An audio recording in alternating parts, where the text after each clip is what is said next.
North to south, coast to coast, around the world. This is the Wells Report. Greetings, my name is John David Wells. It's Friday.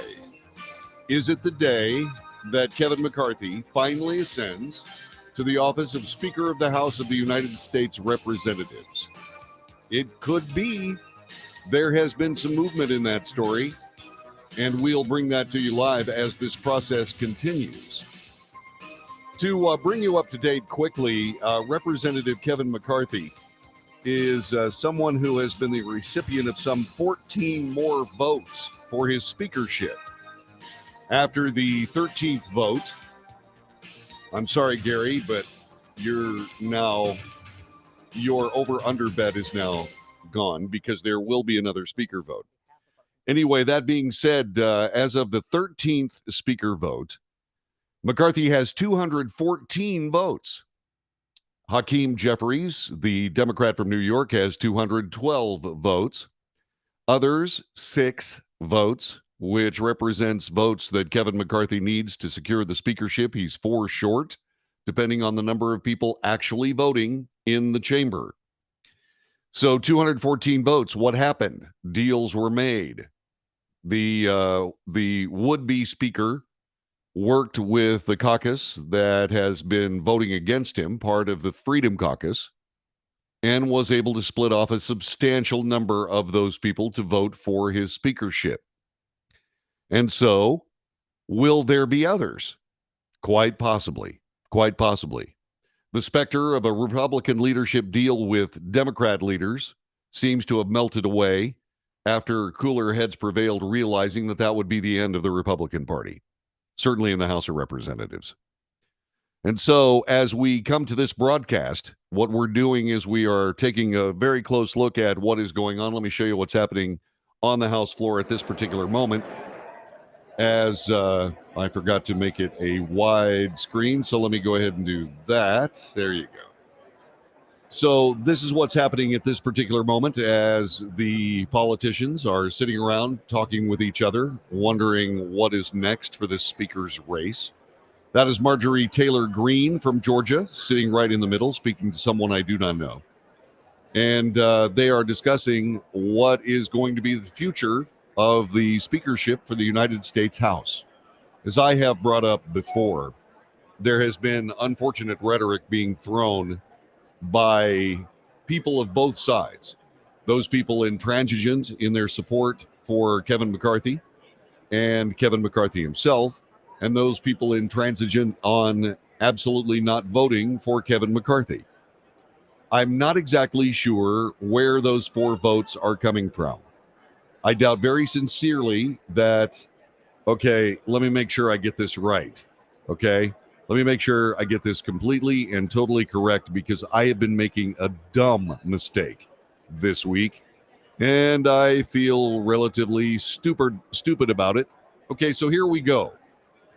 I doubt very sincerely that Matt Gaetz will ever vote for Kevin McCarthy. I also believe that it would be unlikely that Amber Bobert. Now, I fixed her first name and then screw up her second one. Okay, Amber Bobert. Keep trying to say Bobek. Amber Bobert is very likely not going to vote for Kevin McCarthy either. So that leaves, of the 6 that voted for others, that leaves those 4 votes as the votes required for Kevin McCarthy to become the next Speaker of the House. As we come to this discussion at this particular moment on this Friday, what is happening is that indeed, let's see, let me double check. Is everything okay here? Let me double check something. I've got something. Yes, oh, great one.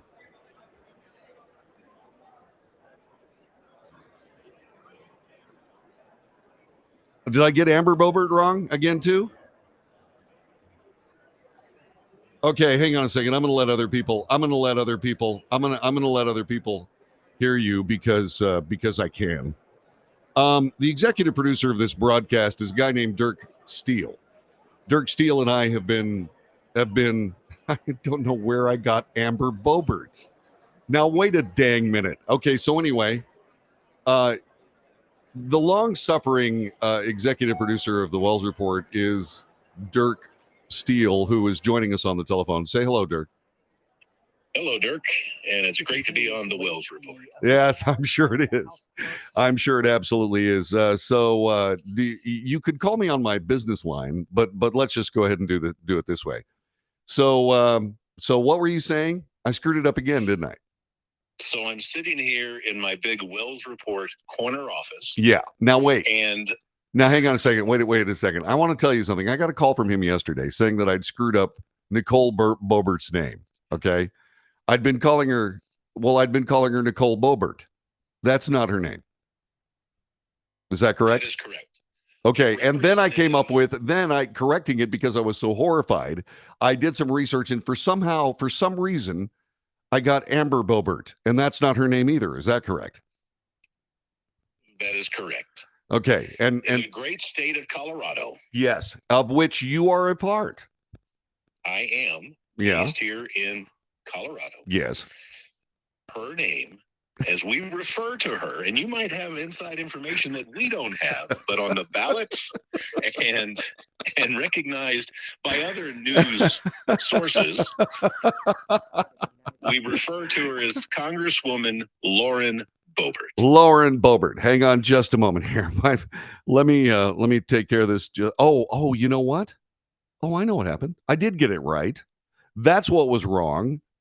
I was looking on my notes, and then I looked at Lauren, the word Lauren, and made it Amber. That's how I did that. Okay, I want you to understand, I'm not losing it, ish. So I just, and then as soon as I got a call, I started looking at all my instruments here because one of the reasons why we have such a more updated look on the Wells Report from a video standpoint is because Dirk Steele is a genius when it comes to this kind of stuff. And he shared that genius with me so that I could come to you with 2 cameras, soon to be 3, et cetera, as we continue to upgrade the technical show of the Wells Report. So anyway, so the name of this woman is Lauren Boebert. Yahtzee, bingo, you got it. Very good. You're killing me. So I was looking at all this equipment. Have a big show, buddy. I was there. Thank you. So I was looking at all this equipment, and I was doing fine. And I was talking to Dirk, and I said, Dirk, you can't let me screw this up. Okay, you can't. When I make a mistake, especially when it comes to a congressperson in your own state, you got to call me on the phone. He says, well, I don't want to bug you.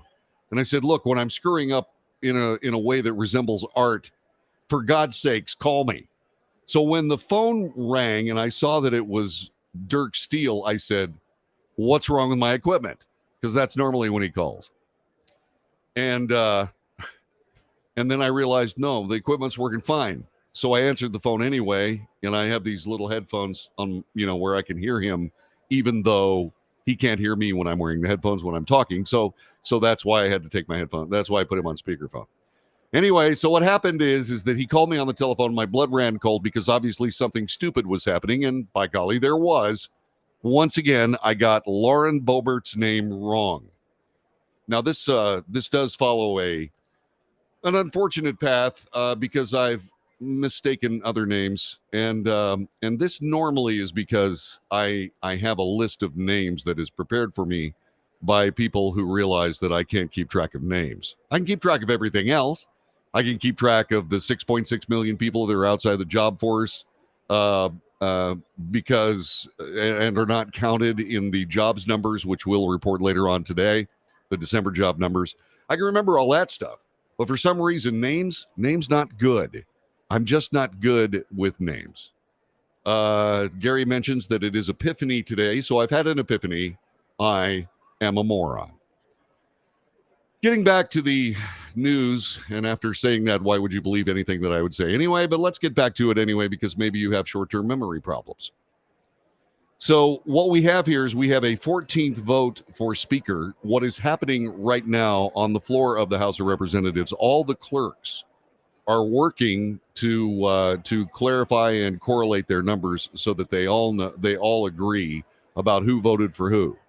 Something else that happened on today's voting is that Kevin McCarthy now has a plurality of House of Representatives members or members elect. Okay? Yeah. Gary, God bless you. See, Gary's nice. See, Gary says, Bobert, we knew who you were talking about. Yeah, I understand. But, if you do this job, you know, you really have to not look like a moron. And from time to time I fail. But then again, it's part of it. That's why people can contact me on the chat room or this telephone right here and fix. Oh, I'm going to figure. You can contact me on the chat room right here, which is on a screen right in front of me, or you can contact me on the phone right at 817-379-2172 and fix any mistakes. And that's what Dirk has, but he's got the secret phone number, so he just called me directly. All right. So there you go. All right. Where was I? I'm too hard on myself. No, I'm appropriately hard on myself. I want to make something abundantly clear, and to do that, I have to look at this camera. I want to make something abundantly clear. I take this job very, very seriously. And credibility in this job is essential.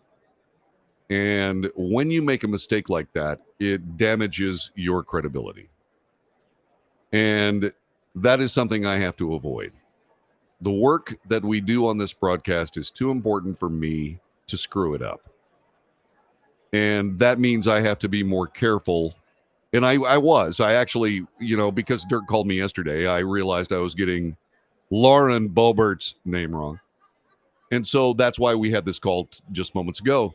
But the thing about it is that you have to get this right. Because people can't listen to the Wells Report or watch the Wells Report on any of these platforms and say, this guy doesn't know what he's talking about. Because what I'm trying to do here is I'm trying to report the news fairly, honestly, seriously. And to do that, you can't make mistakes like that. So thank you very much for that. You're too hard on yourself, JD says. Gary, not really. Not really. I just have to be much better at this job than I just showed. And so what they're waiting to tally up the votes to make sure that we have everybody voting for the persons that they want to vote for, and that all the people recording the vote, all those people agree that all the lists are correct. Once that process is finished, then the clerk of the this is not starting out well. The clerk of the House of Representatives will then entertain nominations. What was interesting on the 13th vote is that there were only two nominations.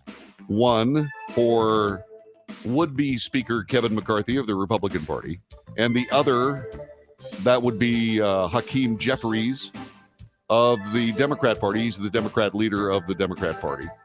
And he got 212. So McCarthy has a plurality of votes. That's a good news thing. Jeffries is waiting to see what happens so that he can get about the business of the House of Representatives. Like I said, 6 people voted for others. Those 6 people will very likely be being talked to very, very hard today to try to make this a done deal. Will they vote through the weekend? Will they come back on Monday? I'll tell you more about that coming up. This is the Wells Report.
This is the Wells Report. My name is John David Wells. As we have been doing for the last several days, we've been reporting on the vote for the Speaker of the House of Representatives.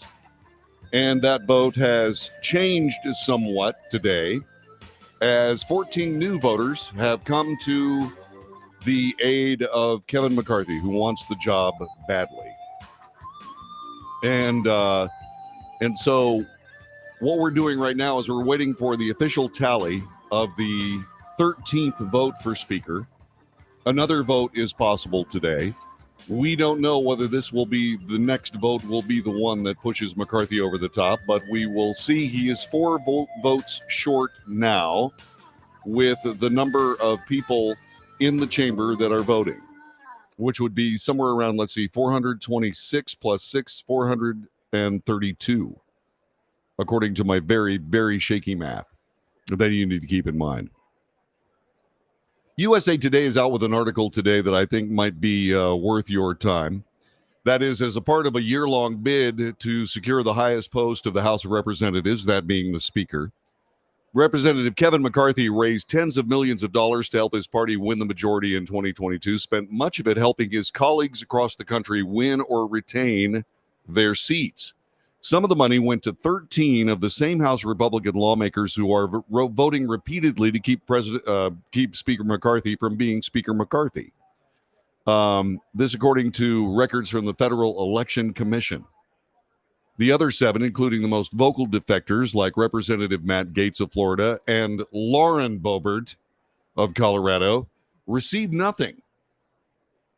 This could be why they are so vehemently against Kevin McCarthy. That could have something to do with it. Matt Gaetz was being pummeled in the press in his home state of Florida for various reasons, having to do with some kind of miscreancy that was supposed and then vanished as soon as the election was over. And that's why McCarthy probably didn't throw any money his way. I have no idea why Kevin McCarthy did not support Lauren Boebert of Colorado.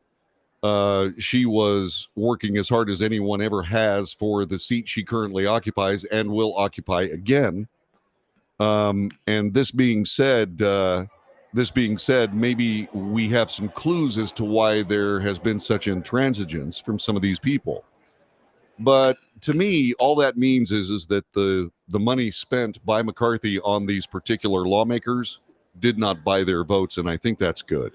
Here's the clerk of the House of Representatives. The tellers agree in their tallies that the total number of votes cast is 432, of which the Honorable Kevin McCarthy of the state of California has 214.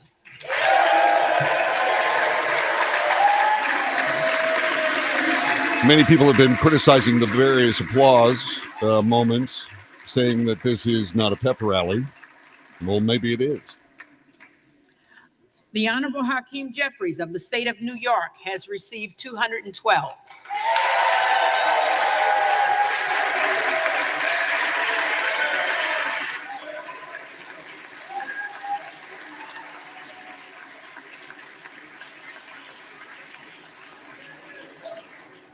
The Honorable Jim Jordan of the state of Ohio has received 6. No member-elect having received the majority of the votes cast, a speaker has not been elected. For what purpose does the gentleman from Louisiana rise? Madam Clerk, with great appreciation for the job that you and your staff have been doing,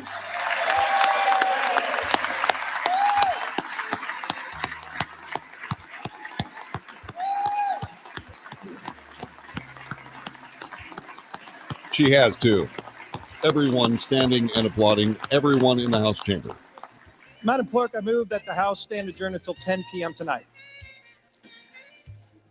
The question now occurs on the motion of the gentleman from Louisiana. Those in favor say aye. Those opposed say no.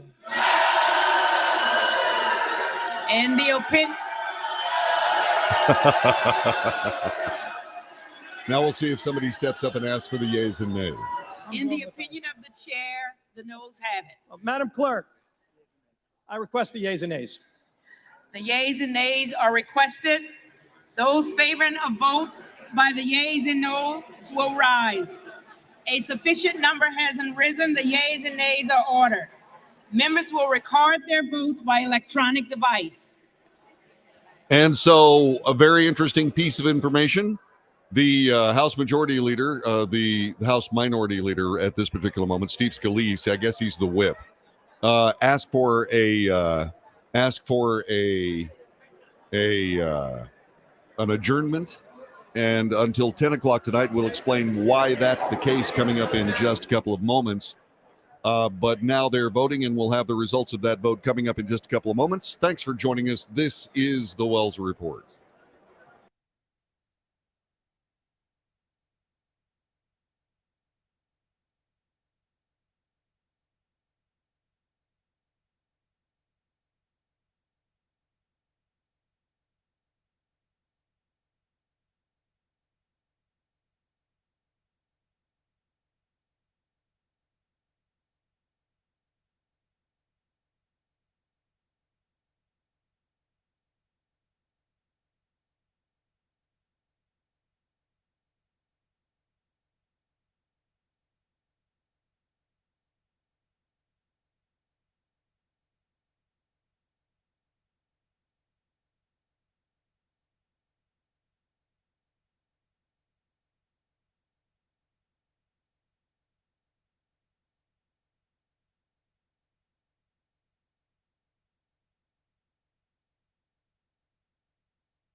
This is the Wells Report. My name is John David Wells. Thanks very much for joining us today. We are following the race for the speakership of the United States House of Representatives. There has been movement. 14 people came to see it Kevin McCarthy's way earlier today.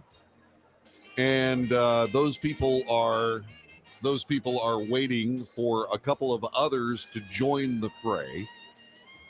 There is currently, as we come to this part of the Wells Report, there is currently a yeas and nays vote on a motion to adjourn until 10 p.m. tonight. There are two Republicans who have voted for Kevin McCarthy in the past who are not in the chamber. They are someplace else, but they are being asked to fly back to Washington, D.C. to cast the necessary votes, which would return the number of votes necessary for Kevin McCarthy to win a majority back to 218. And what they're hoping to do is use the time between now and 10 p.m. tonight Eastern time. They're hoping to use that time to coerce one more vote or two more votes, because if my math is correct, 4 more votes are necessary for Kevin McCarthy to become the Speaker of the House of Representatives.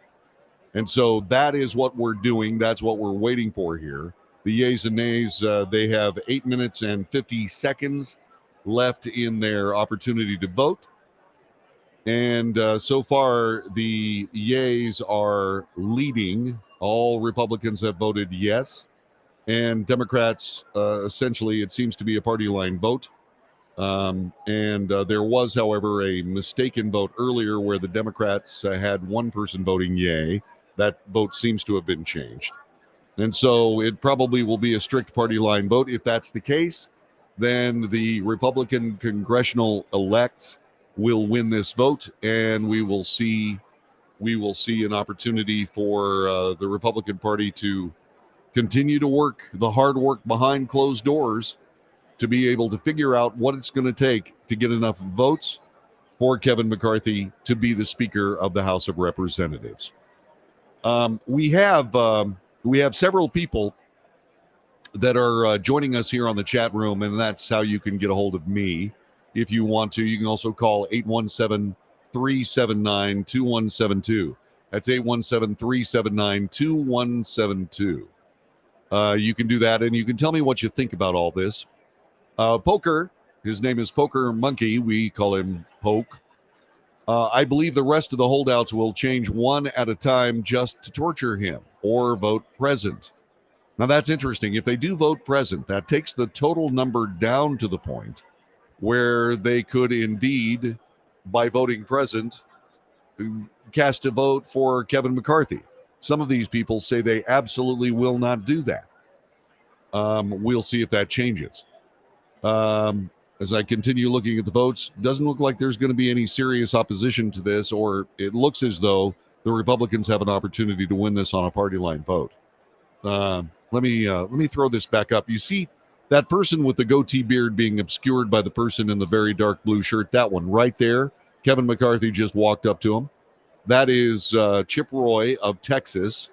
He changed his vote to Kevin McCarthy and is working with the opposition caucus of the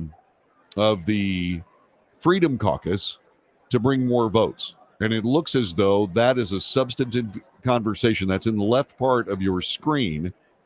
The speaker candidate is talking to him somewhat seriously. That looked like a very serious conversation.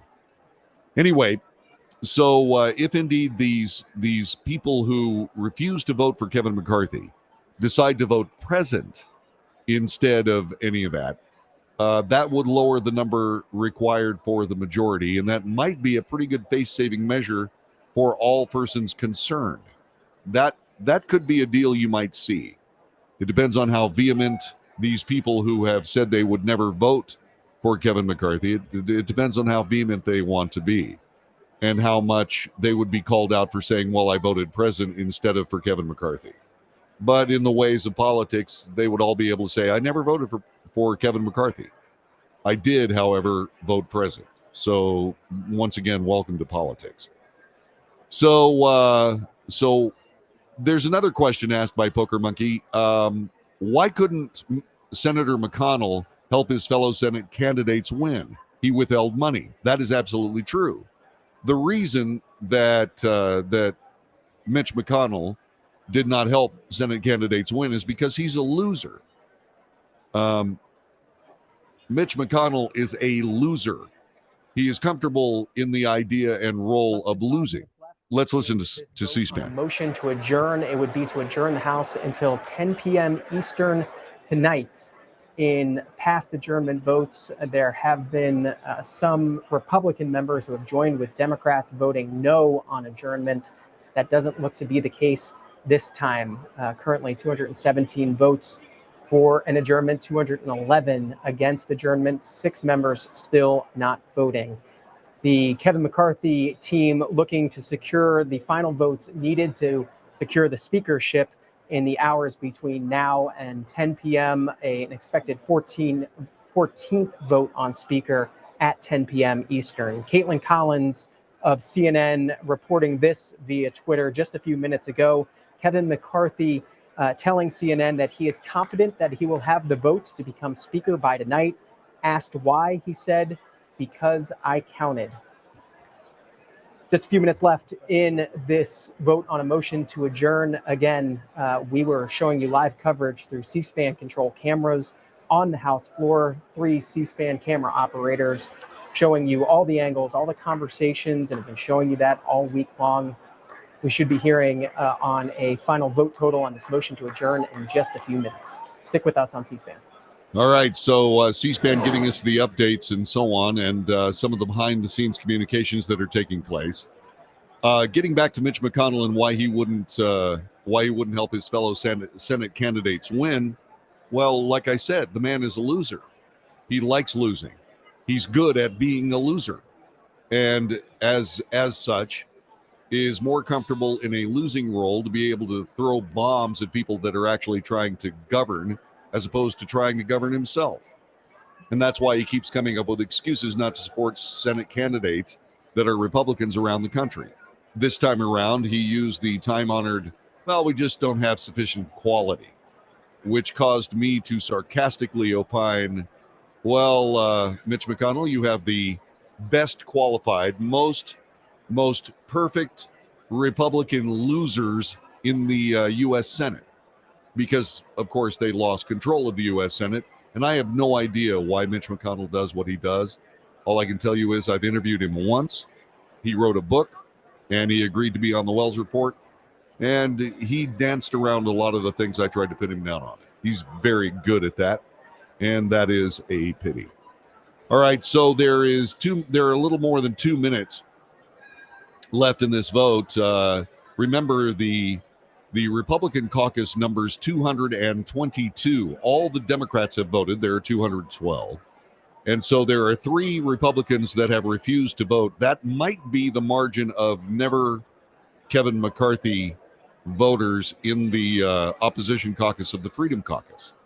And so that's where we stand right this particular moment. As of now, the vote to adjourn would pass, and everybody would walk away, and we'd be able to talk about something other than politics for a couple of minutes, which would be good. That being said, it has not happened yet. So Polk says, we could have a good Senate majority right now if not for Mitch McConnell. Yeah, that's true. And I really would like to have a word with the people of Kentucky that keep inflicting Mitch McConnell on the United States Senate. Let's see. Gary says Yvonne posted a great political cartoon, an elephant holding McCarthy just out of grasp of McCarthy. Oh, that is witty. Let's see. What else? Jeffries wins again. No, actually, Jeffries has lost the last several votes insofar as Kevin McCarthy now has a plurality of voters in the U.S. House of Representatives, and you'll see that in just a little bit. Why 10 p.m.? Why are they waiting until 10 p.m.? Because there are 2 Republicans that are currently not in the chamber at this particular moment.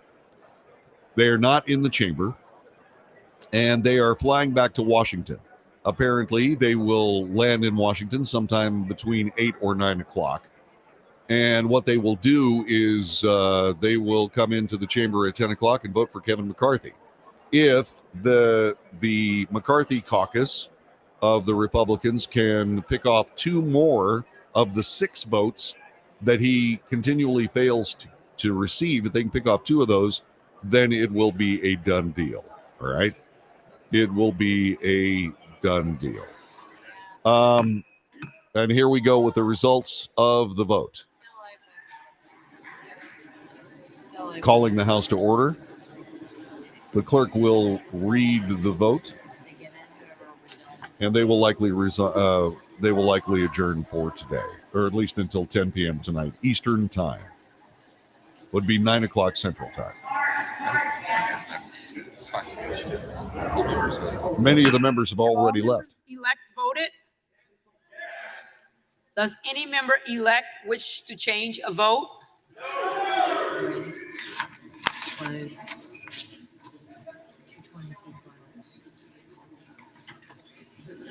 On this vote, the yeas are 220, the nays are 212. The motion is adopted. Accordingly, the House stands adjourned until 10 p.m. tonight. And the gavel has been wrapped, and so does our coverage of today's vote for Speaker of the House, because the 10 p.m. Eastern Time vote will occur after this broadcast is over. Getting back to the chat room, okay, let's talk a little bit. I'm not exactly sure how long it's going to go on, maybe in the next week, but I do believe that Kevin McCarthy will get there with a minimum of 218. That's probably true. I would agree. He's not my choice, but even I can see the handwriting on the wall. I'd love to see Jim Jordan or Donald Trump. Well, certainly, Donald Trump is not a serious candidate insofar as he's running for president in 2024. If he's the Speaker of the House, it would be for a limited number of time. I've heard people talk about 100 days. That really doesn't solve the problem. Gary says, by the way, 10 p.m. they'll all be sloshed by then. There was an interesting moment when a Republican congresswoman accused the Democrats of eating popcorn and drinking alcohol while the Republicans were fighting with each other, and the Democrats were outraged by it. They were absolutely outraged by it. What happened is that in my perusal of the news, I found out that it is a long-standing tradition of the House of Representatives to have little cubby holes and hiding places for alcohol. And indeed, there is alcohol in that chamber as we have this discussion. I can also tell you, if you go to Colonial Williamsburg and you spend any time there, you will discover that the number one recreation of most of the people that created this nation was drinking alcohol. They have a drink there called a rummer, which is 2 ounces of rum, 1 ounce of apricot brandy, 1 ounce of cherry brandy. Of peach brandy. And if you have one of those, you make sure you drink it slowly, because it'll knock you on your butt. Remember those tankards that we used to see them drinking out of? Those were filled with rummers. These people, the people who created this nation, had no problem whatsoever with imbibing in alcohol. So it's a long-standing tradition. I can't believe that the Democrats were upset about it. I would have just laughed. I think it's hysterical. Let's see. As time goes by, I don't want McCarthy. He sounds like a status quo guy. It's possible. It is quite possible. Give them time to get the votes needed and the ones to come back to the District of Columbia. Correct, Dan. Today, Getz sent me a request for a donation to support his horse hockey. Something tells me he's not going to get much money from you there, Ann. I'm just pretty sure. Let's see. McConnell hates Trump, and he withheld money from people who like Trump or who Trump supported, said Booker. That's probably true. Remember, Donald Trump, when he runs for president, he is running. He's a declared candidate for the presidency in 2024. When he runs, he's not just going to be fighting the Democrat Party. He's also going to be fighting the Republican Party. It is sad and ridiculous that he has to do that. But then again, that tells you something about the Republican Party. You know, I don't believe that what we've seen here is damaging the Republican Party or the United States in any way, shape, or form. If anything, this has been very good for this nation. But I will tell you that if you pay attention to what the Republicans do, the supposed gallows humor joke that is Republicans will always find a way to snatch defeat out of the jaws of victory, that's true. And the reason is because they're losers. You know, when it comes to defending the Constitution of the United States and constitutional and conservative governing principles, I don't think the Republican Party's up to it. How about you? Let me know one way or another. Back with more in a moment. This is the Wells Report.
This is the Wells Report. My name is John David Wells. Our telephone number is 817-379-2172. This happened a little earlier today. This is Matt Gaetz speaking in the various, it could be an office building, it could be the Capitol building. This is Matt Gaetz of Florida. He is talking a little bit about Kevin McCarthy, and this is what he has to say. He's a desperate guy whose vote share is dropping with every subsequent vote, and I'm ready to vote all night, all week, all month, and never for that person. So I tell you what, when he comes out and heads back to his squatting in the speaker's office, which why isn't he allowed to be there? Like, is there some basis in law or statute or rule for someone who comes in second place in 6 consecutive speaker races to be able to? Yeah, that was a point that Matt Gaetz made yesterday. And so, yeah, Kevin McCarthy took one step farther than he should have. He started measuring the drapes and actually getting a feel for the new chair in his office. And that was probably unfortunate. Anyway, Matt Gaetz also has accused in no uncertain terms, he has accused Kevin McCarthy of vanity. That happened today. Republicans, according to this headline in Fox, explode in uproar when Kevin McCarthy made those comments. Let me give you what he said. Remarks from Florida GOP Republican-elect Matt Gaetz, one of several Republicans opposed to Kevin McCarthy's bid for Speaker of the House, led to an outburst from one of his GOP colleagues. You only earn the position of Speaker of the House if you can get the votes. Mr. McCarthy doesn't have the votes today. He will not have the votes tomorrow. He will not have the votes next week, next month, next year, Gaetz said as he nominated Ohio GOP Representative-elect Jim Jordan to serve as the next Speaker of the House. And so one must wonder, Madam Clerk, is this an exercise in vanity for someone who has done the math, taken the counts, and is putting this institution through something that is absolutely avoidable, said Matt Gaetz. His remarks were met with groans from his Republican colleagues, who were indeed sitting around him during the nomination process. In opposition to Gaetz' comments, GOP Representative-elect Mike Bost of Illinois arose and shouted across the chamber at Gaetz as he pointed his finger at him. Bost was interrupted by the House clerk, who called the House to order as Bost remained standing and shouting. While it is unclear exactly what Bost said, several Republicans vacated their seats shortly after the comments were made and headed towards the back of the chamber as Gaetz continued to speak. During the 12th vote for the Speaker, House Speaker today, over a dozen Republicans who had previously withheld support for McCarthy, including Representative-elect Byron Donalds of Florida, who in himself was a candidate for the speakership, he went ahead and voted for McCarthy. Also, Representative-elect Chip Roy of Texas, who is a vocal opponent of Kevin McCarthy in the previous days, and Dan Bishop of North Carolina voted for him to become the next speaker. McCarthy was still not able to grasp the required 218 votes needed to obtain the speakership, according to an official tally. It's roughly safe to say that Lauren Boebert and Matt Gaetz will not be the ones that turn to Kevin McCarthy for speaker. That's very likely that is definitely not going to happen. There are a lot of other things that are going on. Let's see. Marjorie Taylor Greene, which very interesting woman. She accused Colorado Republican Representative Lauren Boebert as creating drama as the vote to elect a new House Speaker dragged on. She was pretty vehement about all this, and she said that she's just creating drama with her words against Kevin McCarthy. This is somebody who's also a member of the Freedom Caucus, by the way. I'm talking about Marjorie Taylor Greene. So MTG is saying that Lauren Boebert is just creating drama. Well, that might not necessarily be the case. And while we're talking about words flying around various chambers for various reasons, Texas Senator Ted Cruz urged Republicans to avoid personal attacks in the ongoing leadership fight in the House, chastising his fellow Texas Representative Dan Crenshaw, for using the word terrorists to describe the 20 GOP holdouts who have refused to throw their support behind Kevin McCarthy of California. That is nothing more than an absolutely, it's a vitriolic and terrible thing to do. I didn't realize it was Dan Crenshaw that said that. Yeah, you can't use that term. Terrorists chop people's heads off with knives on video. Terrorists set fire to people. Terrorists fly airplanes into buildings. Terrorists shoot women in the head for wearing the wrong clothes. That's what terrorists do. And you don't have any of those in the House of Representatives of the United States, regardless of their politics. Yeah, so on the Verdict with Ted Cruz podcast, the senator warned overheated rhetoric would not help the party reconcile and unite behind a leader in the House. My view is settle down. They'll work it out. It'll be fine. This kind of overheated rhetoric, calling people terrorists, is not terribly conducive to anything resembling Republican unity. It's not conducive to having strong leadership for the next 2 years in the House, engaging in vitriolic and personal attacks.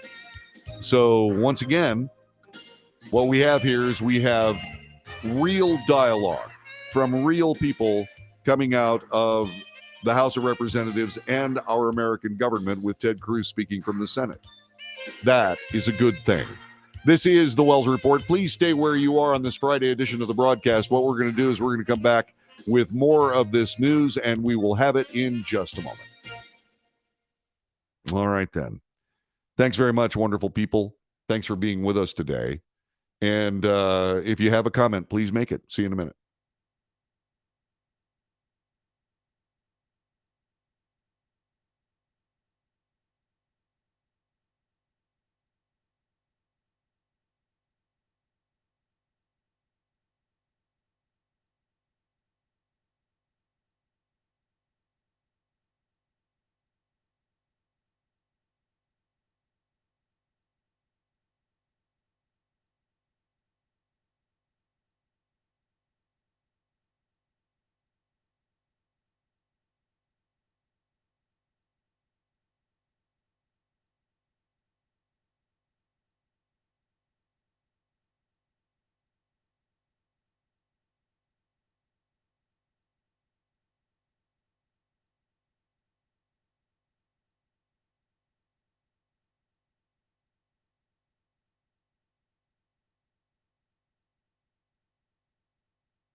North to south, coast to coast, around the world. This is the Wells Report. Greetings, my name is John David Wells. What do we do here? We report the news, honestly and fairly. We analyze the news for fact and bias. We point out both. There is commentary. That is not news. That's simply my debate. My opinion. And then we debate. Because your opinion is just as important as mine. And so what we're doing here is we have been covering, because it's historic news, we've been covering the news of the vote for the Speaker of the U.S. House of Representatives. It has been a fraught week. It continues tonight at 10 p.m. Eastern Time, when the House of Representatives will reconvene for a likely 14th vote for the Speaker of the United States House of Representatives. And so what will be the outcome? Perhaps we'll have a speaker late into the night. 2 Republicans are coming back. Those 2 Republicans who had left the chamber for reasons that we don't know anything about will be returning tonight to cast votes for Kevin McCarthy. That would take him, if the current vote totals are correct, somewhere around the vicinity of 216 votes. That means that only 2 more of the votes that have been solidly against him have to be changed in order for him to win the speakership. I suspect that that's what today's all about. I expected something like this earlier in the week. It didn't exactly happen, but you saw that there were no auxiliary nominees this time around in the Republican conference.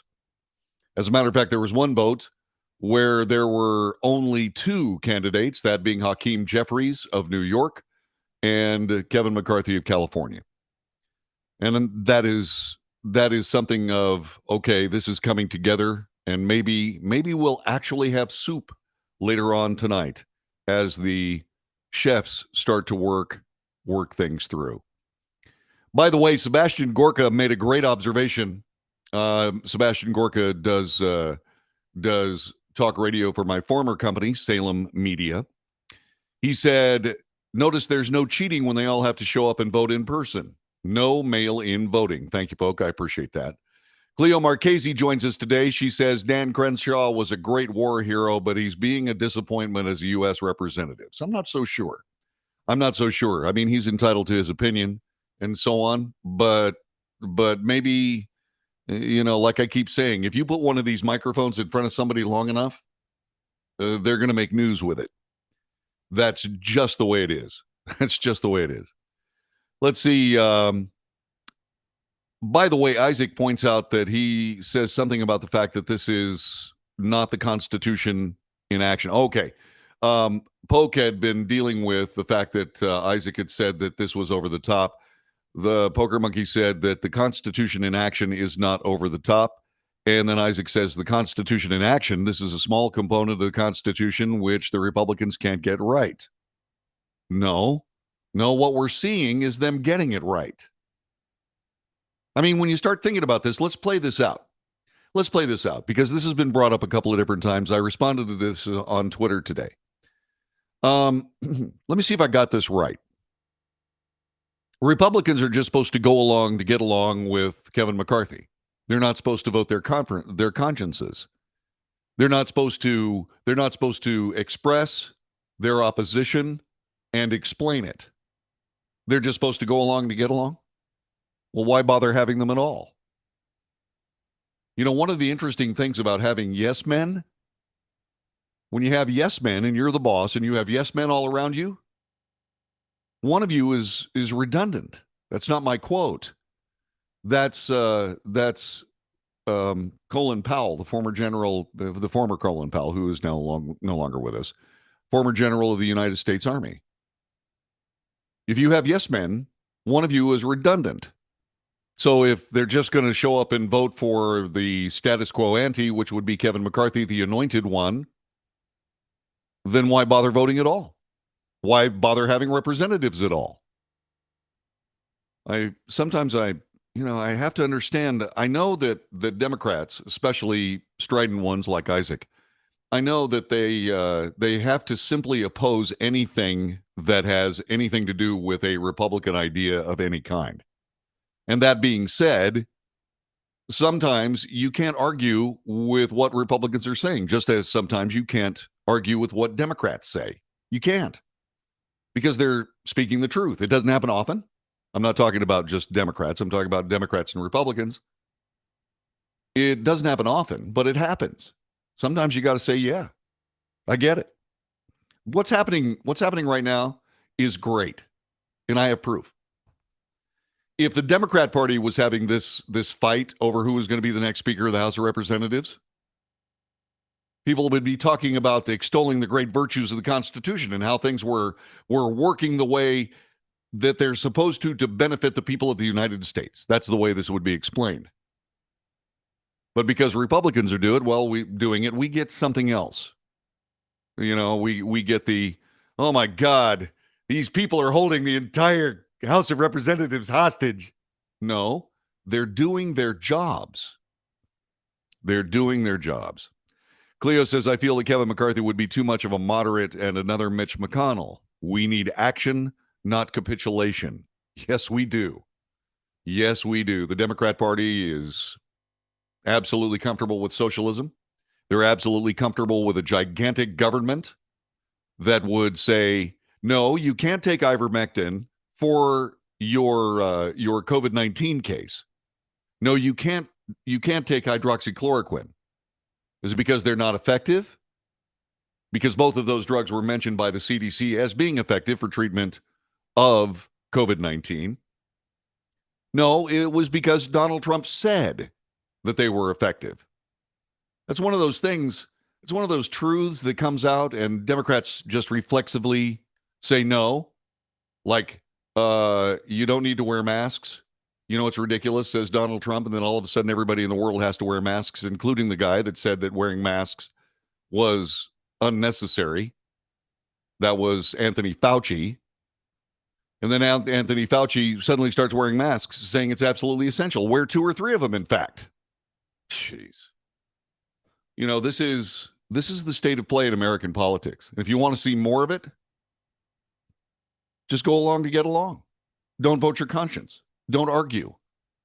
Don't express opposition. Don't do any of that. No, what you should do is just vote for Kevin McCarthy and just keep things rolling the way they are. I mean, after all, it's only $32 trillion. That's the national debt right now, with $1.7 trillion pending. You know, that happened under the old good old Republican Party that we can count on to enable Democrat policy. Whatever happened to that Democrat Party? Nancy Pelosi asked a while back. Well, the people that started sending people to Washington, D.C. got tired of that good old Republican Party. But the good news is, if you like the good old Republican Party, go along to get along. If you like hanging around with losers, there's always the United States Senate. Let's see what else. Eddie Jones, no, she never answered any real questions. She kept spewing hate with no substance. I don't know what that was all about. That's one of the problems with picking this up on a chat room. I feel Kevin McCarthy would be too much of a moderate. Yeah. I guess Sean Hannity had a meltdown. Was there a meltdown with Sean Hannity? Because somebody was talking about how he was in trouble. I don't know what it was. Let's see. Ann Hoyes, I understand clearly what she was saying, and I don't know who the she is, but Hannity only tried to attack her. The 20 may not win, but they sure can block. Okay. Let's see. Don Pepper says, I used to have great respect for Crenshaw when I lived in Texas. What happened to him? He doesn't talk like the same guy. I don't know. I don't have any idea. Let's see. McCarthy is entertaining right now. That's true. This is certainly entertaining. Absolutely. Isaac, in a rare moment of agreement with me, says to Don Pepper, Dan Crenshaw is a man who has character. Proud of him. Yeah, he does have character. Has he changed his politics somewhat? Yeah. You see the Dan Crenshaw that people voted for? Maybe not. At least it remains to be seen. Let's see. Randy says, it's possible that Lauren Boebert, as I get her name right for the first time this week, that Lauren Boebert may be nominated for Speaker. Wouldn't that be funny? Would not that be funny? Let's see. Democrats are sheep who do what they are told, vote the way they are told. They are not allowed to get out of line from what their leaders tell them what to do. Well, have you ever heard of a group of people called the Squad? The Squad, they're socialist communists. All right, they're anti-Americans. All right, and the Democrat Party reacted to them instead of the other way around. So, you can say what you want about some rank and file Democrats, but believe me, the Democrat Party, they have their friability as well. They've got problems as well. And the Squad is chief among them. And why the Democrat Party doesn't disenfranchise them as Democrats and invite them to join the American Socialist Party is beyond me. If I was running the Democrat Party, I'd say, you guys are socialists. So you need to find a socialist party. We're not it. And I would clearly define that among the people of the United States media and the people of the United States. That would be the one piece of advice that I would give the Democrat Party. They got to get rid of socialism before it kills them. Talk about a virus. Goodness gracious. Let's see. The men of the Declaration of Independence stood beyond anyone we know today. Yeah, that's possible. But then again, remember, the history that we read were written long before those guys had passed on. This is a completely different country. You don't really know who might be the next great American, according to the historians. Let's see. The American people will see this as another Republican failure, says Isaac Tate. Maybe. Maybe we'll see. But how will we know? How will we know if the American public will see this as a Republican failure? How will we know? It will probably be reported as such in the American mainstream media. But the American mainstream media are all Democrats, except for Fox News. Sometimes I wonder about them. So how will we know? I mean, if you don't believe me, let's go back to the surveying, the polling that we had right before the midterm elections. That's a media out of control trying to affect the elections of the United States of America, all the while reporting on how terrible some people are because they're trying to affect the elections of the United States of America. It's just plain this is ridiculous hypocrisy. It's just ridiculous hypocrisy. Let's see. Based on the former president and recently elected congressman from New York, Republicans have issues with the truth, says Isaac. Yeah, well, I'm sure that the Democrats never ever lie. Well, except that president guy. Let's not, but let's not go too far with that. I mean, this is it's just, like where he taught college as a tenured professor, for example. Yeah, none of that ever happens in the Democrat Party. You're exactly right. Let's see. The American people didn't give Republicans a majority in the Senate. They do exist. Yeah, well, that had a lot to do with Mitch McConnell, too. Here's the truth I saw with Trump. Energy independence, no wars, great economy, $1.75 gas, great Supreme Court judges, the lowest unemployment rates in history, especially for minorities. Yeah. Yeah. Yep, indeed.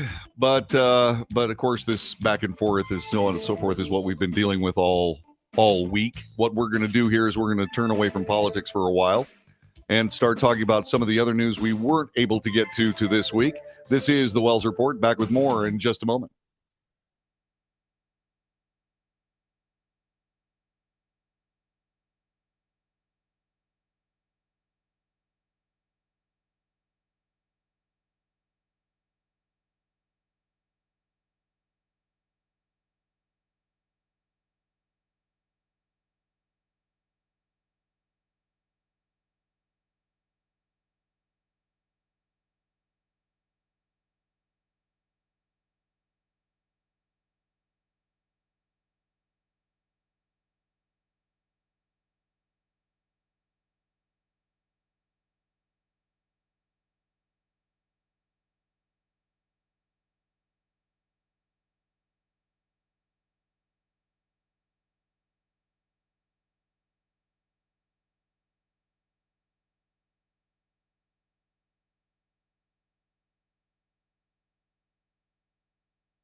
This is the Wells Report. My name is John David Wells. Our telephone number is 817-379-2172, 817-379-2172. Gary Absher says, thanks for the history about congressional drinking. Yeah, those guys were just drunks. I mean, but remember something, the more alcohol you drink, the more you get used to it. And so that's all these guys did.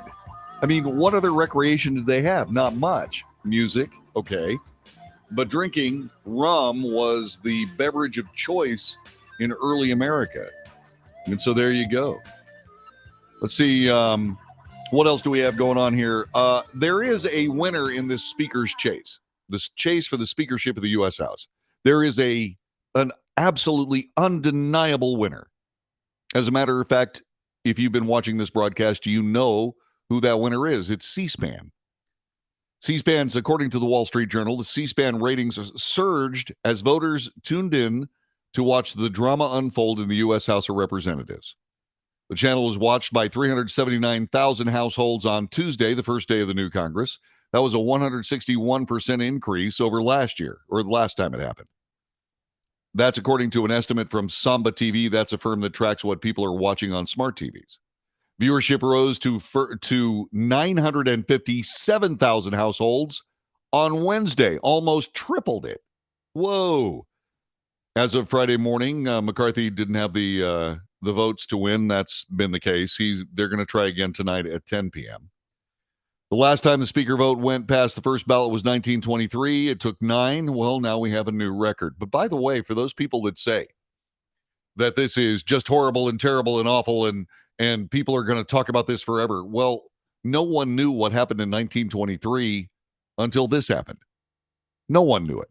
Nobody knew anything about it, right?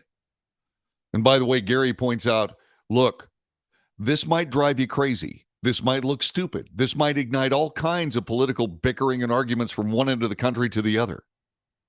But at least it's better than General Hospital. Give me a moment. I'm thinking. Let's see what else is going on. C-SPAN is a nonprofit organization funded by cable and satellite TV providers that shows proceedings in the House and Senate as well as other public happenings like speeches. For much of the daily congressional coverage, the C-SPAN must rely on footage from government employees who are restricted in what they can shoot. On a typical day, the network shows members giving speeches on the floor and wide shots of the room. During certain special events, the State of the Union, etc., Congress allows C-SPAN to dispatch cameras and operators to the House chamber, which is what they did this time around. That gives the network more freedom to get close-ups and reactions from members of the Congress. This, according to Ben O'Connell, Director of Editorial Operations at C-SPAN. Listen, they've been hitting it out of the park, and we sincerely appreciate the fact that they've been so kind in letting us use their coverage. C-SPAN drew media attention this week for capturing interactions between lawmakers known for being far apart on the ideological spectrum. New York Democrat Alexandria Ocasio-Cortez at times perched casually on the back row of chairs, chatted with Florida Republican Matt Gaetz and Arizona Republican Paul Gosar. When asked on MSNBC what outcomes those conversations had, she said, "In chaos, anything is possible." Okay. Well, there you go. You're listening to the Wells Report. My name is John David Wells. I want to thank you very much for joining us on this Friday. It's been an education for sure. True. This is good. This is all good. I hope your kids were watching it. It's not exactly like the first man walking on the moon. Kids, come watch TV. I was one of those kids, by the way.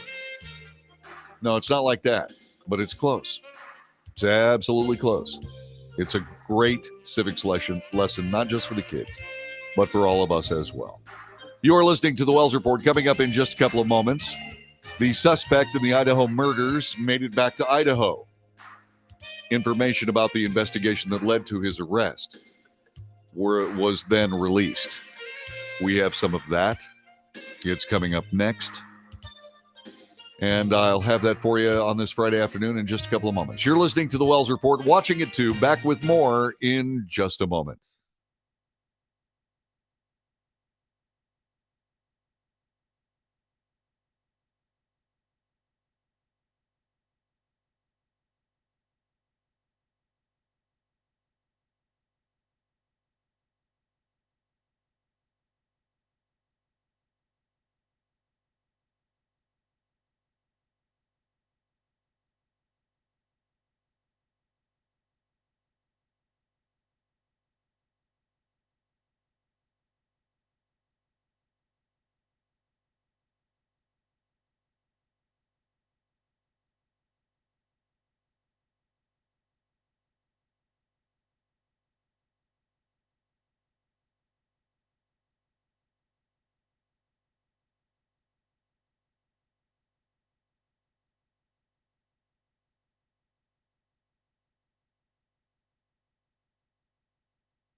This is the Wells Report. My name is John David Wells. Our telephone number is 817-379-2172. 817-379-2172.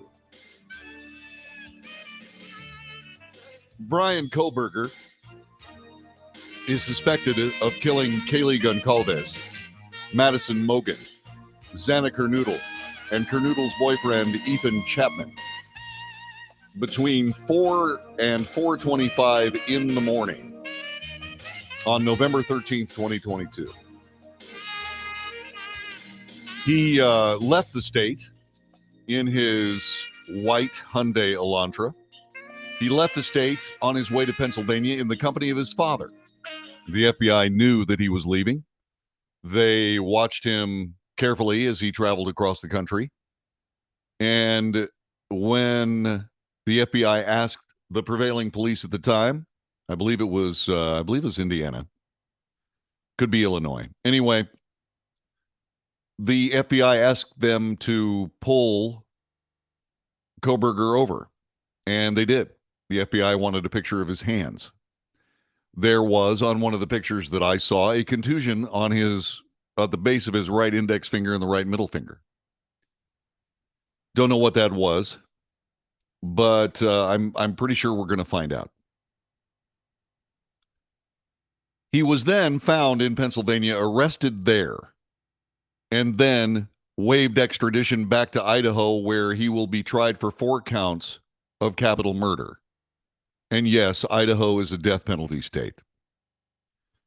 Until he was back within the statute boundaries of Idaho, the information that police had regarding the probable cause affidavit that led to his arrest, Koberger's arrest, was sealed. None of us could get any of the information. It's been unsealed now. And I'm going to share some of it with you. Police believe that Koberger fatally stabbed those 4 college students in the early morning hours of November 13th, 2022 rather. That time frame can be narrowed down to 16 minutes between 4:04 a.m. and 4:20 a.m. The first time is when police see what they believe is Koberger's white Hyundai Elantra driving into the area. The second time is when the same car is seen on security cameras speeding away. 4 a.m. By about 4 a.m. on November 13th, the occupants of the King Road house that night, the 4 victims and 2 survivors identified in the affidavit, were asleep except for Kernoodle, who received a DoorDash delivery about that time, according to the affidavit. At 4:04, a white Hyundai 2015 white Hyundai Elantra, believed to be driven by Koberger, is seen driving into the area, according to the affidavit. Police said it was the 4th time he passed by the house that morning, beginning at 3:29 a.m. The car can be seen driving eastbound on King Road, stopping and turning around in front of 500 Queen Road, number 52, then driving back westbound on King Road. When suspect vehicle 1 is in front of the King Road residence, it appears to unsuccessfully attempt to park or turn around in the road. The vehicle then continued to the intersection of Queen Road and King Road, where it can be seen completing a 3-point turn, then driving eastbound again down Queen Road. 4 a.m. to 4:17 a.m. The filing did not include a specific time when Koberger allegedly entered the house, but it included 3 major actions during this time frame. The first was one of the students waking up at about 4 a.m. to what sounded like Goncalves playing with her dog, but a short time later, she said she heard what she thought was Goncalves say something to the effect, "There's someone here." Quote, a review of the records obtained by the forensic download of Kernoodle's phone showed this could have also been Kernoodle, as her cellular phone indicated she was likely awake and using the TikTok app at approximately 4:12 a.m. One of the other students looked out of her bedroom, didn't see anybody. She opened her door again when she heard crying from Kernoodle's room and a male voice saying something to the effect of, "It's okay, I'm going to help you." Finally, The student opened her door a third time and saw a male figure clad in black clothing and a mask covering the person's mouth and nose walking toward her.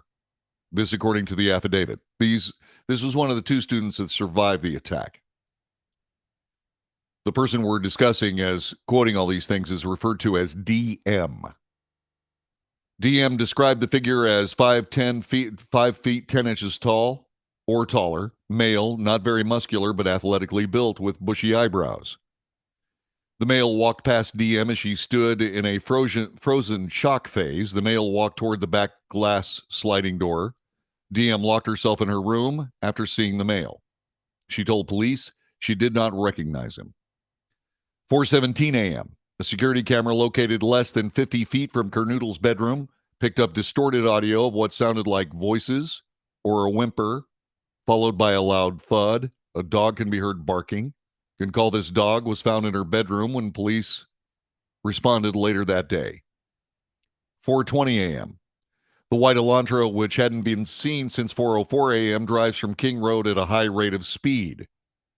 Koberger was ultimately arrested in late December in his parents' Pennsylvania home when extradited to face charges in Moscow, Idaho, that include 4 counts of murder and felony burglary.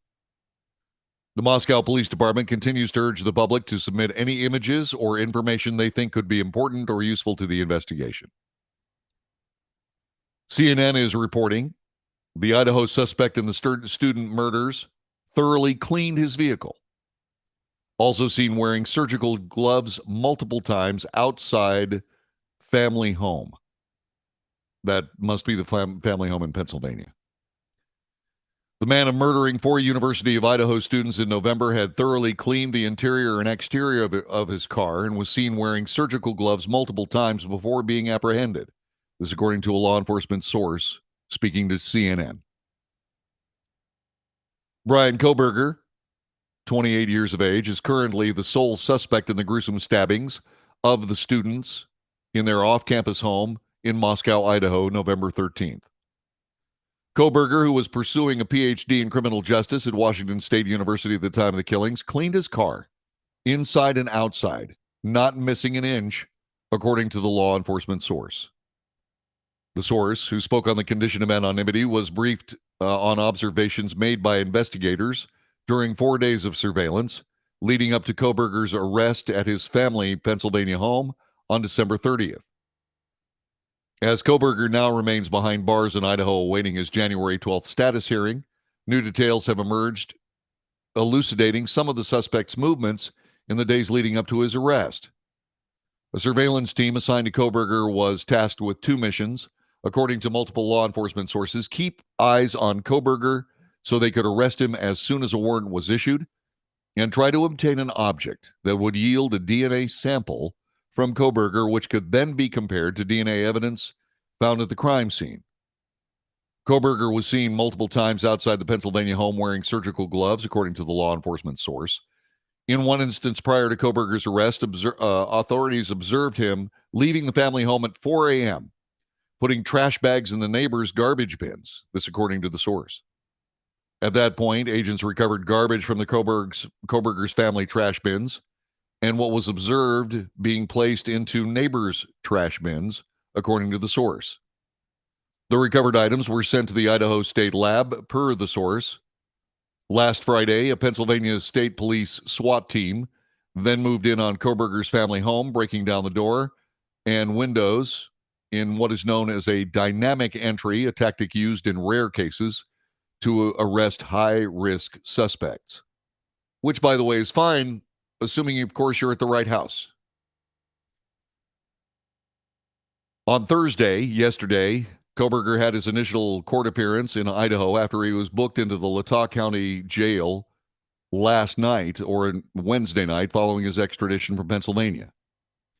Koberger is charged with 4 counts of first-degree murder, 1 count of burglary. He did not enter a plea at the hearing.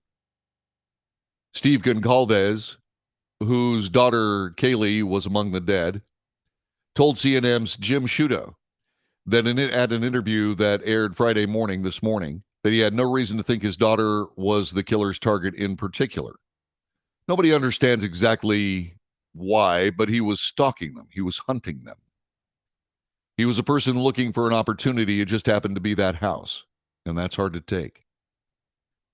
She had her phone right next to her and couldn't call 911, so there were just these girls. So these were just girls that went to sleep that night, and a coward, a hunter that goes out and picks the little opportunity, the little opponent that was girls. That's probably why the house was targeted. None of the girls deserved this, Mr. Goncalves said. The real problem is we have an individual that thought it was okay to attack other human beings. That's what I'm going to focus on. He said I'd be a little bit surprised if there wasn't a clearer touch point that would suggest that he was interested in one or two of the people more than the others. Goncalves was in the courtroom for Kohberger's appearance there. He knows I want him to look me in the eye, so he didn't. He didn't give me that opportunity. He's scared to look at me in the eyes and start to understand that what's about to happen to him. He picked the wrong family. We're not afraid of a conflict. We're not running. We're coming at him. Authorities spent nearly 2 months investigating before they were able to name publicly a suspect, a task that grabbed national attention and rattled the victim's loved ones, as well as the community, which had not recorded a murder in years. Still, the public's view of the case is mired with questions. As of late yesterday, it remains unclear what motivated the killings. It's also unclear how the suspect entered the house after authorities said there was no sign of forced entry, or why 2 roommates were inside the residence at the time of the killings, and why they survived the attack. Sorry about that. I have mountain cedar allergies, and I'm getting my butt kicked by it. Forgive me. I didn't realize I was going to make that noise. Here's how investigators narrowed the search to Kohberger. DNA. Trash recovered from Kohberger's family home revealed the DNA profile obtained from the trash was linked to DNA on a tan leather knife sheath found laying on the bed of one of the victims. This according to a probable cause affidavit. The DNA recovered from the trash is believed to be that of the biological father of the person whose DNA was found on the sheath. Phone records. Authorities found the suspect's phone was near the victim's Moscow, Idaho home at least a dozen times between June 2022 to the present day. This according to the affidavit. The records reveal Kohberger's home was near the crime scene hours after the murder that morning between 9:12 a.m. and 9:21 a.m., according to the document. The killings were not reported to authorities until just before noon. A white sedan, a Hyundai Elantra, was seen near the victim's home around the time of their killings. Officials at Washington State University identified a white Elantra and later learned it was registered to Kohberger. The same car was found at the suspect's Pennsylvania family home when he was arrested on Friday. The suspect's university is about a 10-minute drive from the Idaho crime scene.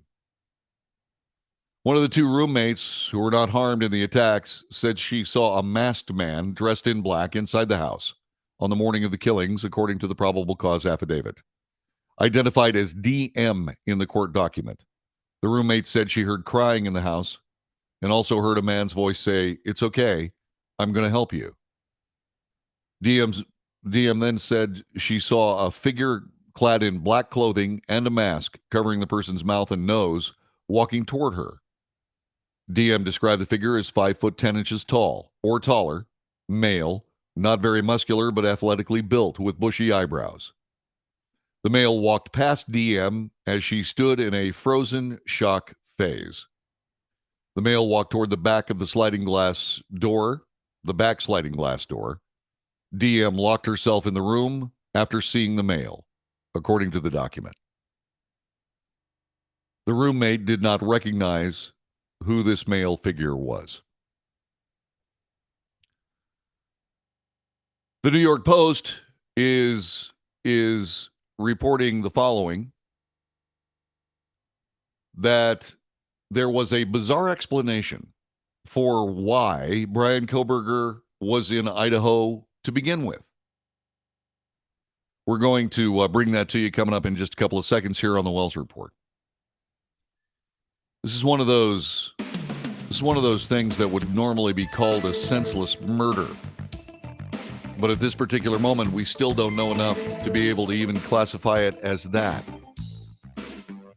What it is a slaughter.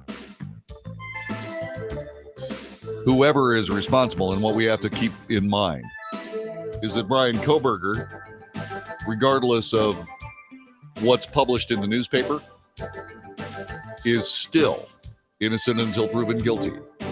I am simply reporting the news here. I'm not drawing any conclusions. There are no conclusions yet to be drawn. And those conclusions very likely will be drawn by a jury of his peers. And then we'll have the story. This is the Wells Report. My name is John David Wells. Our telephone number is 817-379-2172. Give me a call. We'll be right back with more in just a moment.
This is the Wells Report. My name is John David Wells. Our telephone number is 817-379-2172. 817-379-2172. We are reporting the latest information regarding the Idaho murders of 4 college students in Moscow, Idaho.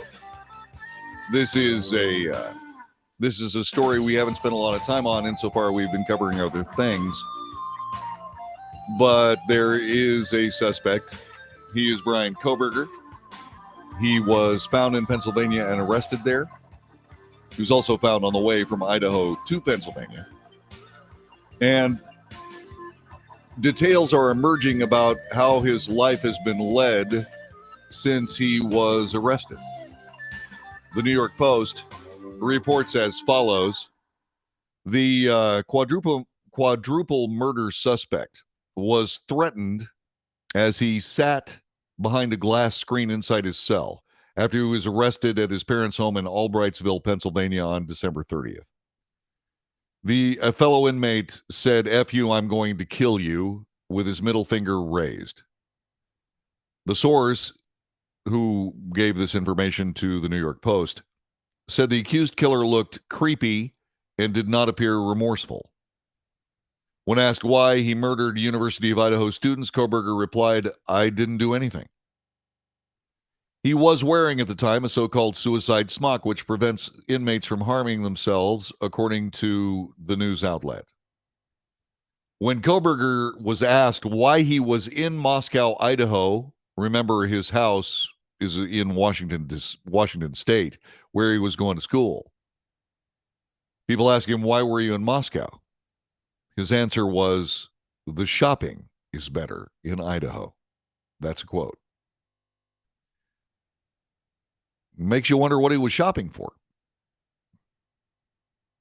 During the 5 days at Monroe County Jail, Koberger was allowed to shower every day without handcuffs, but he was not permitted to have his leg shackles removed, according to the report. Jail officials also granted his request to be served vegan meals, including peanut butter and jelly, applesauce, vegetables, beans, rice, and cereal. Yesterday, Koberger made his initial court appearance in Idaho after he was booked into the Lata County Jail. I just got a pronunciation on that. Lata County.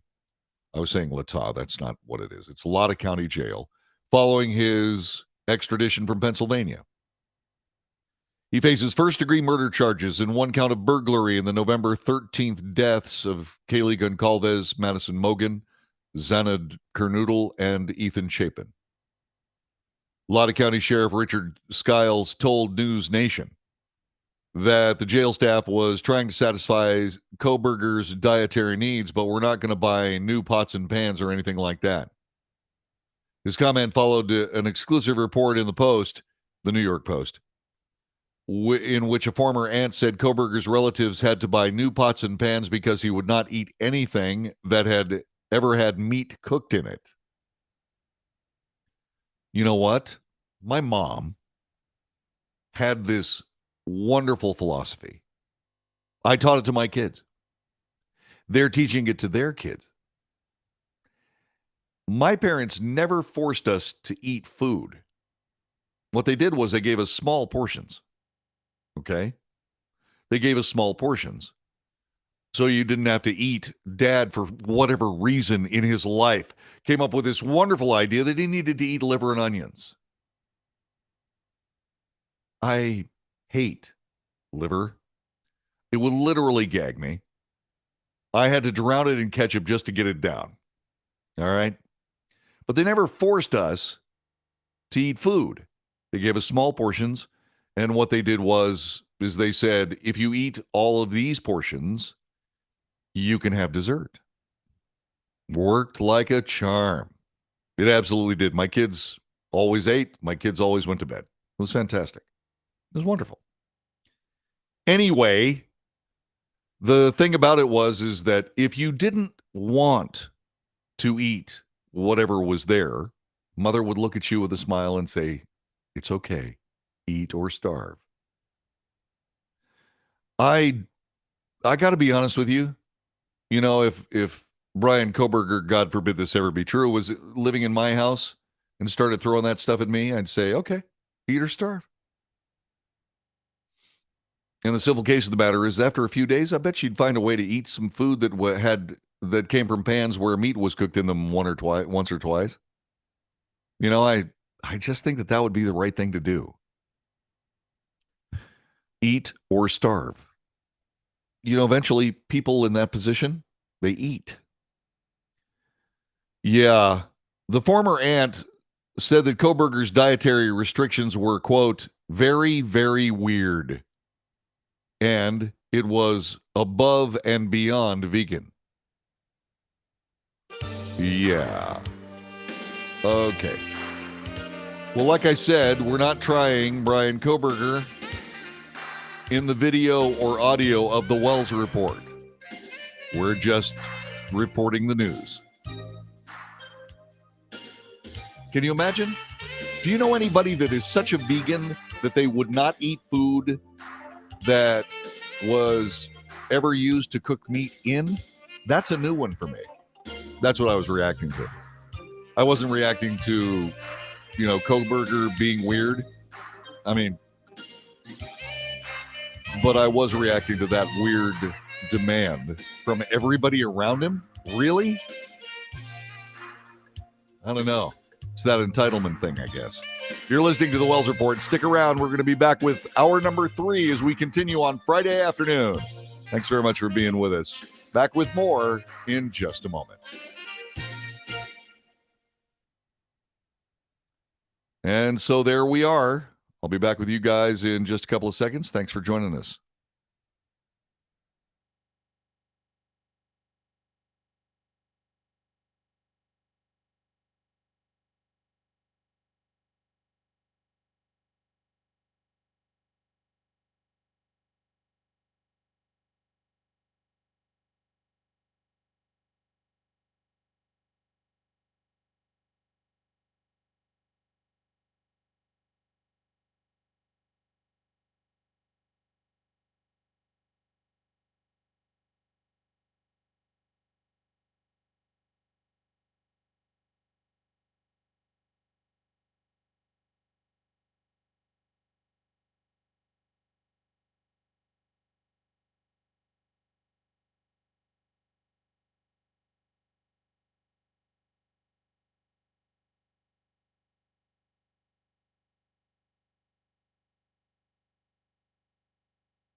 North to south, coast to coast, around the world. This is the Wells Report. Greetings. My name is John David Wells. What do we do here? We report the news honestly and fairly. We analyze the news for fact and bias. We point out both. I make commentary. That's not news. No, that commentary is just my opinion, and it's just as valuable as yours. So please share yours. And so we debate. News, analysis, commentary, and debate. It's what we do here on the Wells Report, and thanks very much for being a part of it. The President of the United States is having to deal with the political reality that he's been able to evade for the first just over 2 years of his term as President of the United States. That is the southern border between the U.S. and Mexico. He was able to pawn off that deal on Vice President Kamala Harris, who he thanked for doing such a great job. Well, she went to El Paso, didn't actually go to the border, didn't really do much of anything, and then left.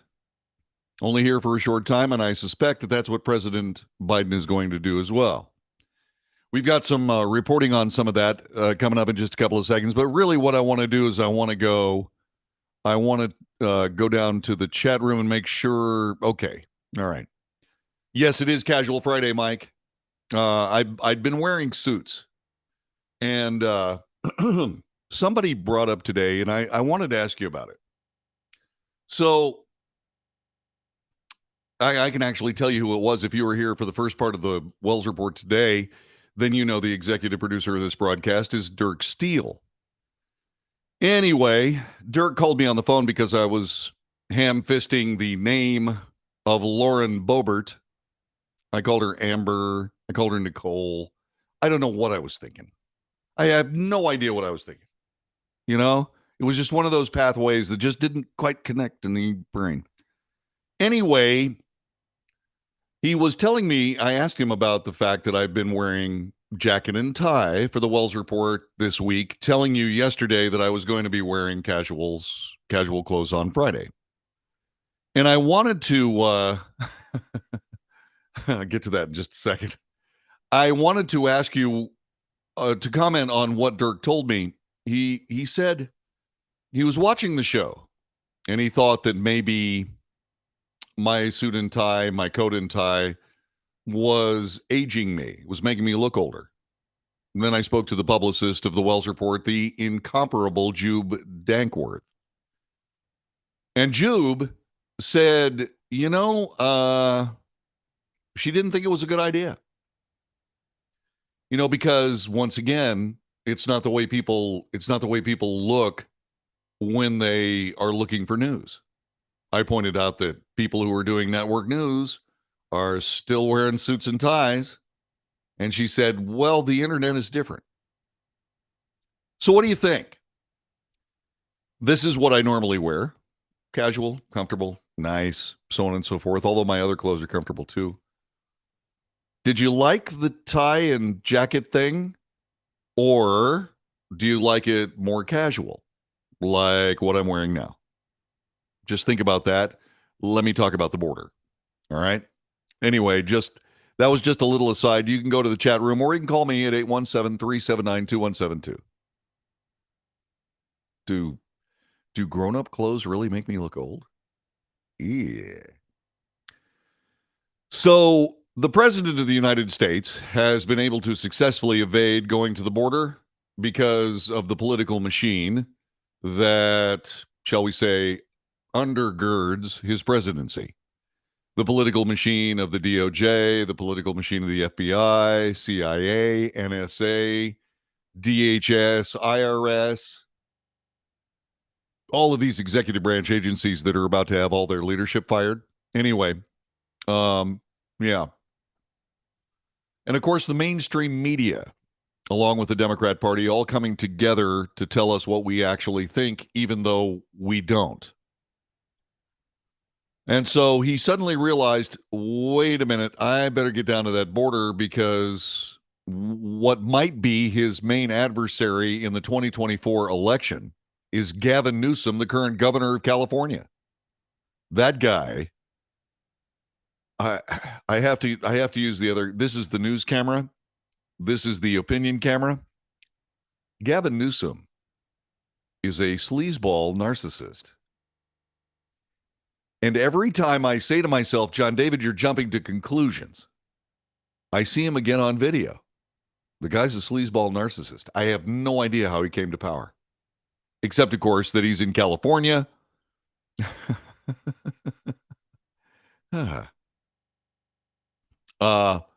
In California, the people in California are kind of nuts. They're kind of crazy. By the way, what I was giggling at a couple of seconds ago, we were talking about, I know I'm jumping around. It's Friday. Anyway, Yvonne said, hey, she said, when you get right down to it, maybe that trip to El Paso was Kamala Harris's best work. I didn't really think about that, actually. Let's see what else. About my clothes, Yvonne says, the tie and jacket looked good, but for your job, business casual would probably work. Business casual. I thought a sport coat was business casual. Anyway, what else? Gary says, wear the emperor's new clothes. No. In my opinion, you've looked a little uncomfortable in the coat and tie, said Mike Renwee. Huh. I recommend wearing casual that makes you comfortable for a video podcast. I think suit is an overkill. Okay. Randy says, JD, did Fetterman? He ran for the Senate. He wore hoodies and he looked like a gigantic version of Uncle Fester. And I'm just saying that he was running for Senate. I couldn't see myself running for Senate without looking like a senator. But he sure broke that mold, didn't he? Maybe I'm just an old fuddy-duddy when it comes to clothes. That could be it. Yeah. Mike says that Fetterman is a wind-up doll. You might be right. But he's a damn big wind-up doll, isn't he? Anyway, what else? I wasn't uncomfortable, by the way. I actually like wearing those clothes. I really do. By the way, Yvonne takes us back to topic by saying Gavin Newsom went to the border. Started talking about how the end of Title 42 would be bad for California. Isn't it strange? After he said that, suddenly the circumstance was that Title 42 was kept in place. Isn't that interesting? The Supreme Court did it. I don't see any conspiracy theory there, but whatever that's worth. So what do you think the people of Texas have to say? What do you think about the people of, say, for example, I don't know, Yuma, Arizona, El Paso, Texas? The president is going to El Paso, Texas. President Biden pledged to uphold stricter immigration policies ahead of his first ever U.S.-Mexico border trip. Arizonans told Fox News the administration needed to address the issue sooner. It's a little late to be doing that now, said a Yuma border town resident. Everybody down there is already here. Okay. Whoa. He should hit every border town and figure out what the problem is and how we can improve this. I don't see it ever stopping. It's not a concern of mine, said Raphael. This is what made this country what it is. No, Raphael, that isn't what made this country what it is. Legal immigration made this country what it is, not illegal immigration. The White House announced Wednesday that President Biden would visit the U.S.-Mexico border in El Paso, Texas. He's going to do that on Sunday following the area's migrant surge. An El Paso city official told Fox News in December the migrant surge was unsustainable, as Customs and Border Protection reported a 255% increase from October 1st to mid-December compared to the previous year. I'm not against immigration, but the border needs to be closed, said Jim. Well, I got to be perfectly honest with you. The movement on this didn't start until Gavin Newsom went to the border and said Title 42 needed to stay in place. And Eric Adams, who is the mayor of New York City, the nation's biggest city, said that he had to have $1 billion from the federal government because of the literally hundreds of illegal immigrants that were living in New York. Meanwhile, here in Texas, we have hundreds of thousands. And nobody ever asked the federal government for anything. Maybe that was the mistake. But as soon as it gets to New York, as soon as illegal immigrants start showing up in front of the Naval Observatory, which is the official vice presidential residence of the government of the United States, suddenly things began to change. I'm not being partisan. I'm just pointing out observations of a newsman. In the Yuma sector where Jim lives, migrant crossings increased 171% between 2021 and 2022, according to the CBP. A city official told Fox News the migrant surge led one family to hire private security guards and continues to overwhelm town resources. Yeah. I believe in humanitarianism and compassion, but we have to have law or we have lawlessness, said one man. There is no easy solution. I just think we need to be firm and allow people to immigrate legally. True. There is a solution. Close the border from one end to the other. Close it, except for the international ports of entry. Leave those open. But close the border. Fentanyl kills 302 Americans every single day. And nobody's quoted this yet. Of all the things they steal from the Wells Report, why haven't they stolen this one? It's true. Every 10 days, there's a 9/11 fatality tally. The same number of people died in 9/11 that die every 10 days because of fentanyl in the United States. For goodness sakes, please, by all means, let's go ahead and say, all right, too many people are dying. Let's close the border. All right? 3,000 people die every 10 days. Let's stop it. And once those people down south of the border in Mexico, once the cartel people realize that they've overdone it and the border is closed, business will get bad. Or at least worse. It was up to me. I'd close the border as soon as I got to office. The first thing I would have done was I would have said, we're going to close the border. And I would have sent the United States Army and Marines and the Air Force down there to do exactly that. If you want to get into the United States, you go right to that port of entry, right over there. And if they ran across the border, they'd get shot. You see, that's how a country maintains its borders, especially when millions upon millions upon millions of people crash them as a matter of course in these United States.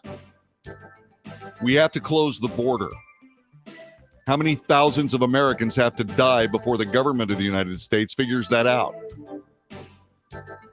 I wish if I could say one thing to President Biden. President, Mr. President, forgive me, sir, but you have to close this border. A 9/11 death toll every 10 days because of fentanyl. What in the hell are we doing? This is the Wells Report. My name is John David Wells. You know, whatever happened to the Proud Boys and the Oath Keepers? We'll discuss that coming up next.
This is the Wells Report. My name is John David Wells. Our telephone number is 817-379-2172. Today is the 2-year anniversary of the January 6th riot at the Capitol building in Washington, D.C. 2 years ago. There have been ceremonies at the White House, and I can say do whatever it is that you need to do to promote politics that are plainly intellectually bankrupt on their face. Do whatever it is that you want to do. Call it whatever you want to call it. Insurrection, coup. Those words have been bandied about today. But you'll note that I haven't really reported on it. And the reason I haven't reported on it is because when it comes right down to it, the mainstream media doesn't report on the anniversaries of all the BLM riots in the summer of 2020. And they were a hell of a lot worse than this, than what we're talking about. Every single one of them. And so I'm not gonna descend into that. All I'm going to tell you is that, okay, this is the 2-year anniversary. And what we got out of it is a whole bunch of political criminals. And I am concerned about the future of that here in these United States, especially when we know that federal law enforcement is co-opted by the left. You just have to leave it at that. But speaking of the second anniversary of January 6th, there were members of well-known extremist groups in the crowd 2 years ago, some of whom had been planning their moves in insurrection for months. That's right, USA Today calls what happened on January 6th an insurrection. I'm a news guy. I call it a peaceful protest. They included members of the paramilitary group, the Oath Keepers, wearing head-to-toe body armor, whose co-conspirators waited across the Potomac with a stash of weapons. Members of the extremist street gang, the Proud Boys, were decked out in bright orange beanies, tattoos, and more body armor. Yeah, I wonder what the extremist street gangs that patrol New York, Chicago, LA, San Francisco, all those, I wonder what they wear. Anyway, QAnon conspiracists carried banners and wore garb emblazoned with the conspiracy theories' nonsensical slogans. Members of these factions would go on to be charged with some of the most serious crimes of the insurrection. You mean the peaceful protest? A Proud Boy would grab a riot officer's shield and use it to break one of the first windows of the riot. That was stupid. Oath Keepers would march in a military-style stack formation into the building, hands on one another's shoulders, carrying out a plan they'd been hatching for months. If you have never seen a stack like that, all you got to do is watch Antifa walk around town. Or Antifa walk around town. A QAnon adherent would lead a vicious mob against a Capitol police officer. In the 2 years since that day, the groups have come to define much of what is known about the insurrection. Oath Keepers, Proud Boys, and extremist movements, 3%ers, have faced seditious conspiracy charges. The most high-profile case to come out of that day, the man known as Jacob Chansley, or Jake Ajelli, the furry-horned, hat-wearing Arizona QAnon disciple who marched bare-chested through the Capitol, would, for some people across the world, become the human emblem. 2 years later, these groups are fractured and leaderless. A lot of it's their own fault. If you're going to fight this, you better know what you're doing. What QAnon, the Proud Boys, and what Oath Keepers showed us, at least those particular members of those groups, was how not to do it. Put that in your thinking cap and keep it for a rainy day. Far rainier than we've seen so far. This is the Wells Report.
This is the Wells Report. My name is John David Wells. Our telephone number is 817-379-2172. 817-379-2172. Let's see. You're afraid you'll get nixed off your program. What? That's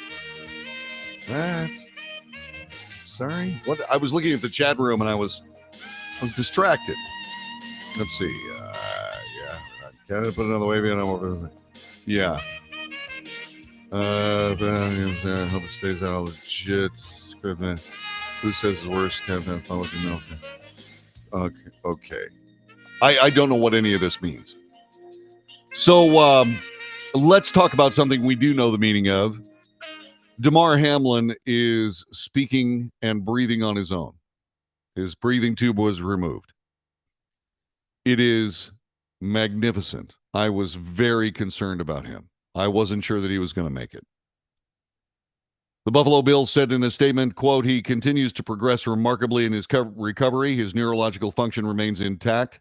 He's been able to talk to his family and his care teams, unquote. One of the first things he wrote down on a piece of paper because he had the breathing tube in was who won the game.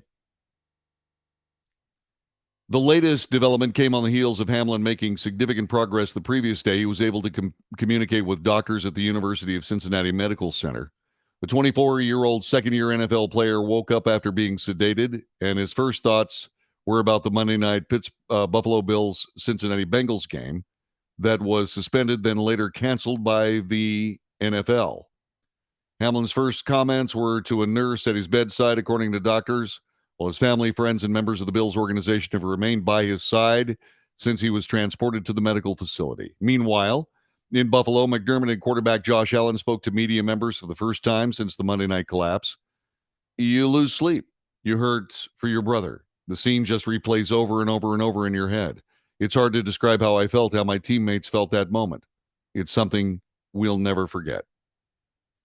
Roger Goodell, the commissioner of the NFL, said in his first public statements on Damar Hamlin during the press conference today, the changes in the league has made regarding the canceled Buffalo Bills game and Cincinnati Bengals game with playoff implications.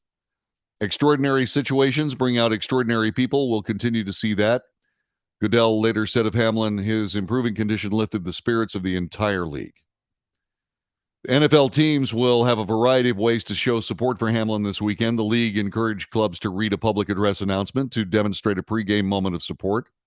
All clubs may outline the three in each of their 30-yard line numbers on the field in either Bills red or Bills blue.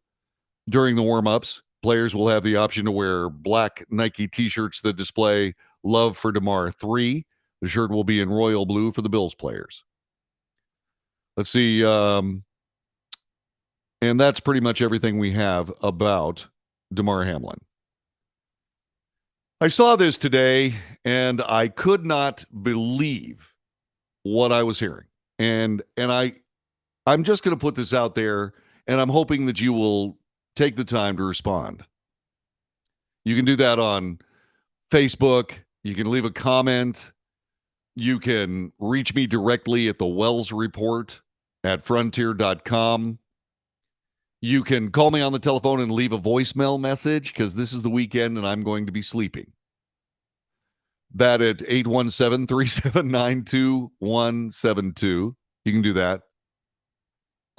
You can do, I will check all of these sites to see if you've commented. Because this kind of annoys me. And it has to do with women. Before I get to this, I want to lovingly point out a few things that I have learned about women. If women have straight hair, they want curly hair. If women have curly hair, they want straight hair. If women are brunette, they want to be blonde. If they're blonde, they want to be brunette. If they have brown eyes, they want blue eyes. If they have blue eyes, they want brown eyes. If they have big, they want small ones. If they have small, they want big ones. There's no keeping up with it. And normally it's benign, and normally nobody cares, and normally it's cute, and it's feminine, and it's sweet. It's one of the things that, no, you don't annoy me. No, Yvonne, you guys don't annoy me. You just perplex me. There's a difference. Just don't mention the word trashy. I have straight blonde hair and blue eyes. I'm perfectly happy, and she is perfectly happy with those two. I'm sure. I'm sure. But I'm not talking about, okay, generalized thought is always flawed when you apply it to individuals. But you tell me that I'm wrong, okay? Just tell me that I'm wrong. That's what I want to know. All right, just tell me that I'm wrong. You know women that do this. Curly-haired women want straight hair. Blue-eyed women want brown eyes. On and on and on and on and on. And normally, like I said, it's benign. But this time it's not benign. This time it annoys the hell out of me. And I think I have to talk about it. To wit, supermodel Emily Ratajkowski is slamming emasculated men. This after she broke up with comedian Pete Davidson. Davidson and Ratajkowski were spotted together at a Knicks basketball game in November, dated for a couple of months, according to Page Six. The supermodel, who has almost 30 million followers on Instagram alone, told her fans about her checkered dating history. Quote, I feel like I attract the worst men. High-low with M-Rata, unquote. Does anybody know what she's talking about? High-low with M-Rata?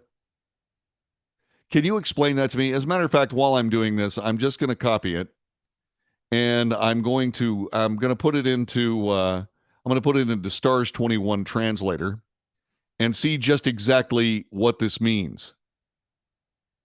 Okay, that's all right. Okay, that's the name of the podcast that she was talking on. High-low M-Rata? And I just used the Wells report. What am I missing? One of her main problems with some men, Ratajkowski said, was they don't know how to handle a strong woman. Have you ever tried to handle a strong woman in the new millennium? She didn't stop there. She said, quote, they start to tear you down, then you're back to square one. And it's so effed up and unfair because I feel like a lot of men who truly think they want a strong woman actually don't know how to handle it.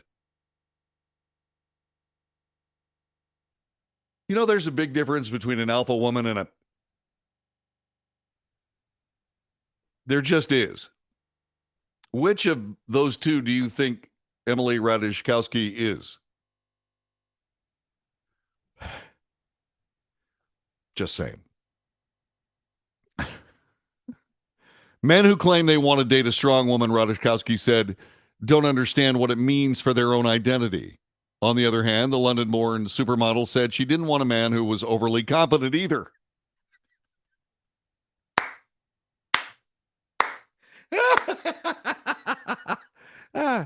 Sometimes I'm like, F, because I want a confident man. I don't want an overly confident man who has something to prove and is trying to prove it through me. That's not what I want.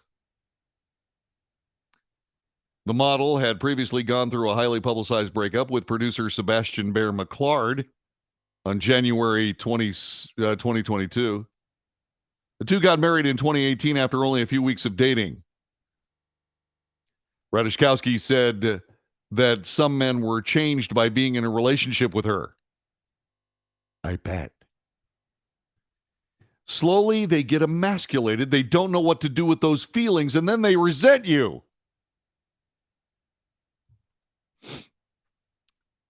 Okay, Emily, you have two women. Woman number one knows how to deal with men. She understands that men are simple. They're straightforward. show up naked to bring beer. Then there are other women who say things like, men have something. I don't want an overly confident man who has something to prove and is trying to prove it through me. That's not what I want. Emily, men don't want overly confident women who have something to prove and try to prove it through them. That's not what they want. Maybe what you need to do is you need to be nice. If you want warm and fuzzy, be warm and fuzzy. If you want prickly and sarcastic, be prickly and sarcastic. If you want to be strong and confident, be strong and confident. But remember, when you're strong and confident, most of the people around you will just back off and let you be strong and confident. And then you get bored with those people, and then you try to find a whole bunch of different friends that you keep doing the same things over and over and over again to, and you're having the same result. Look, the simple case of the matter is this. I'm a man in the new millennium. I'm therefore public enemy number one. I have, while I'm off the market, definitely off the market, what I have seen has led me to tell my sons, 3 of whom are not off the market, to keep your distance. Be nice. Mind your manners. Keep your hands to yourself. And apparently that annoys Emily Ratajkowski. And you know what? I can't really gin up a whole lot of empathy for that. Because men have been portrayed as the big monsters for, a decade now? If you really have a problem with any of this and you're complaining and whining and groaning and moaning there, Emily Ratajkowski, perhaps what you should do is you should talk to your #MeToo friends and maybe ask the question sometime, maybe after some tequila has been spilled. Did we go too far with that #MeToo thing? I sat here at this microphone and said, you know what I think? I think that men ought to stop buying drinks for women. Yeah. I think we ought to stop buying dinner for women. Yeah. I think we ought to meet in separate cars.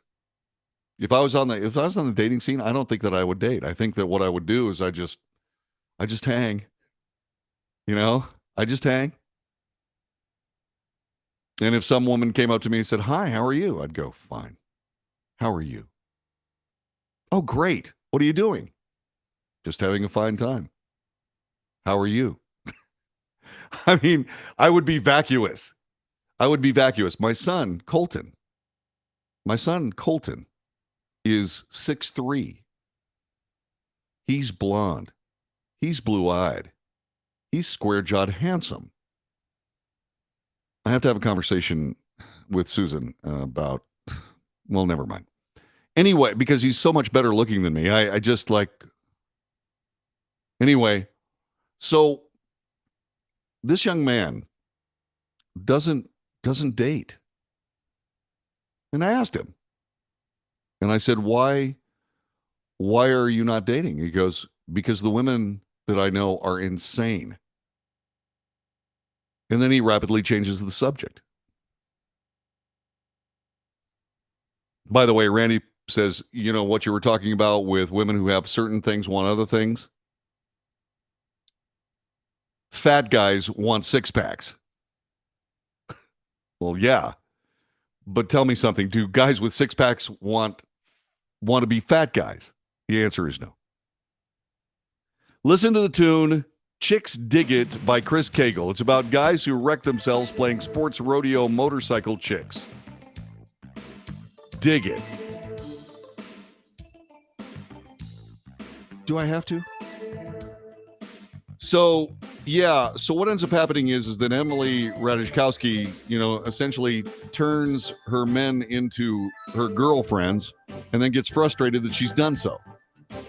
By the way, guys, don't be your girlfriend's girlfriend. Don't do it. She's got girlfriends for that.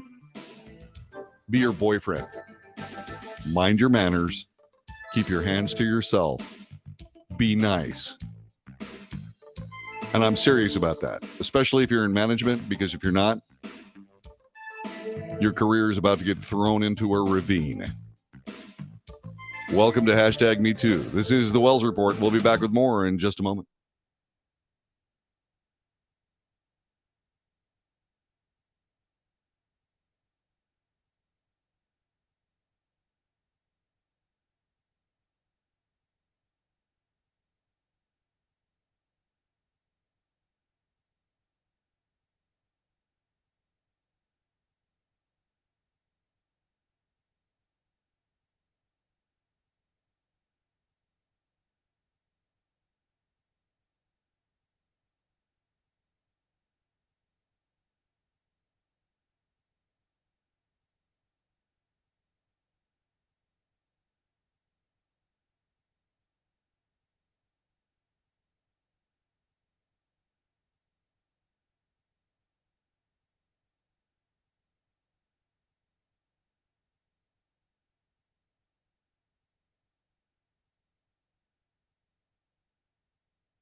This is the Wells Report, Friday afternoon in progress. By the way, next Thursday, the Traditional Blues Band, a band that I play drums in, will be playing at the Dream Tacos in Bedford, Texas. Come and join us. The tacos are delicious. I had their spicy chicken taco yesterday.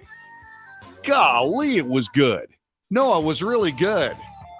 They've got all kinds of. They had my wife Susan had a shrimp and lobster taco.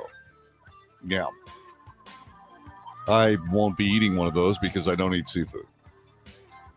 That being said, we're going to be playing, and one of the songs we play is a medley with the Georgia Satellites. Don't Hand Me No Lines and Keep Your Hands to Yourself. That is one of the world's greatest songs. That should be on every male's playlist on their iTunes or wherever they keep their music. Honestly, Georgia Satellites. Don't Give Me No Lines Keep your hands to yourself. I don't think that's the name of the song. I could be wrong.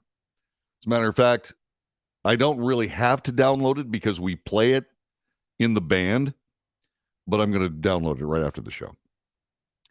Speaking of people who don't know what they want, but want whatever it is they don't have, Prince Harry has a book out. It's called Spare, because when he was born, or when his family was being discussed, Prince Charles and Lady Diana Spencer, it was the heir and the spare. And so I guess that left bigger marks on him than we thought.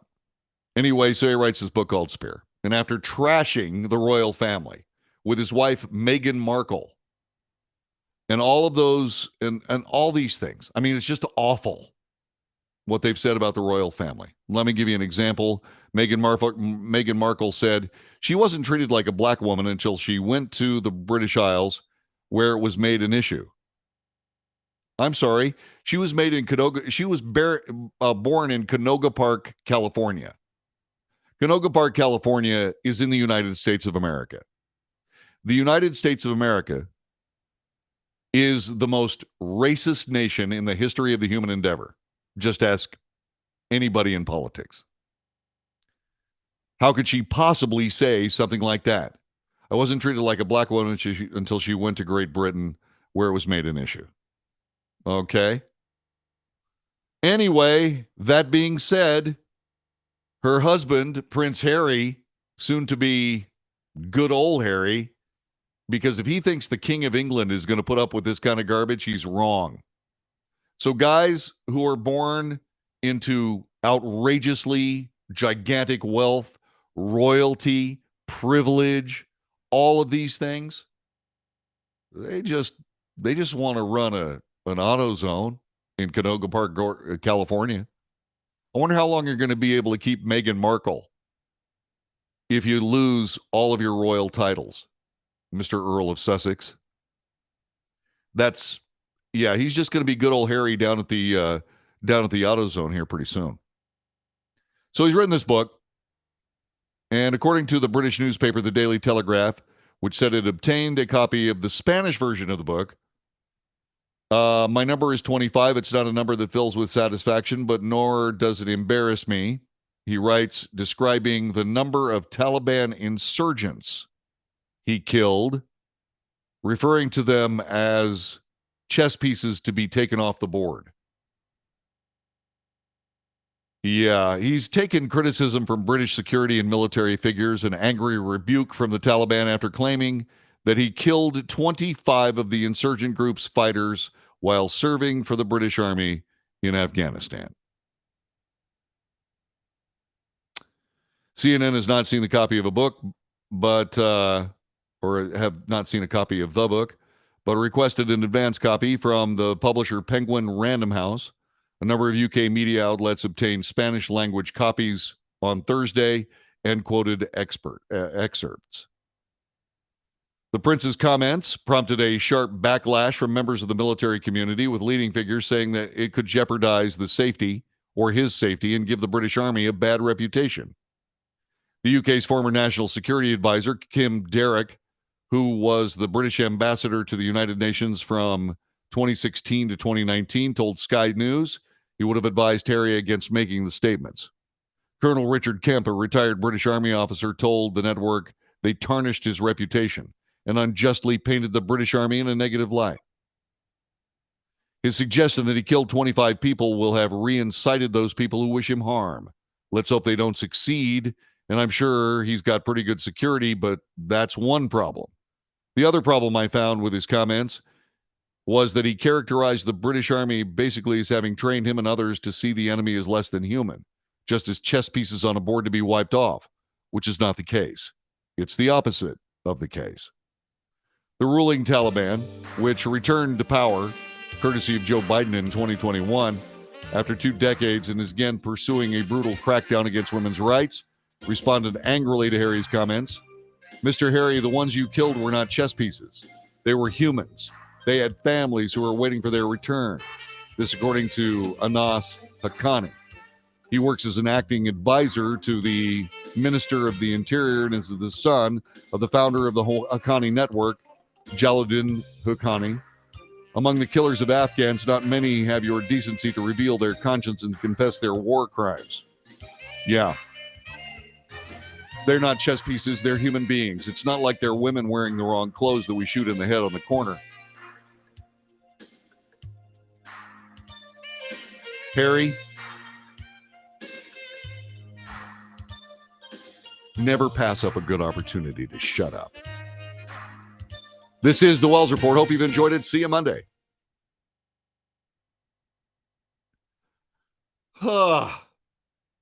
Harry. What a moron. You say that about me. You say that I'm a moron, do you? Well, what is Ms. Bobert's first name again? Okay, Harry. That's fine. Yeah. Harry. Unbelievable. Okay, that's all I got for today, and that's all I got for this week, and I'll be back on Monday, and I hope you will be too. God bless all y'all. Take good care. Be safe. Make great decisions. Make your plans for Thursday at the Dream Taco. God bless you. I'll see you later.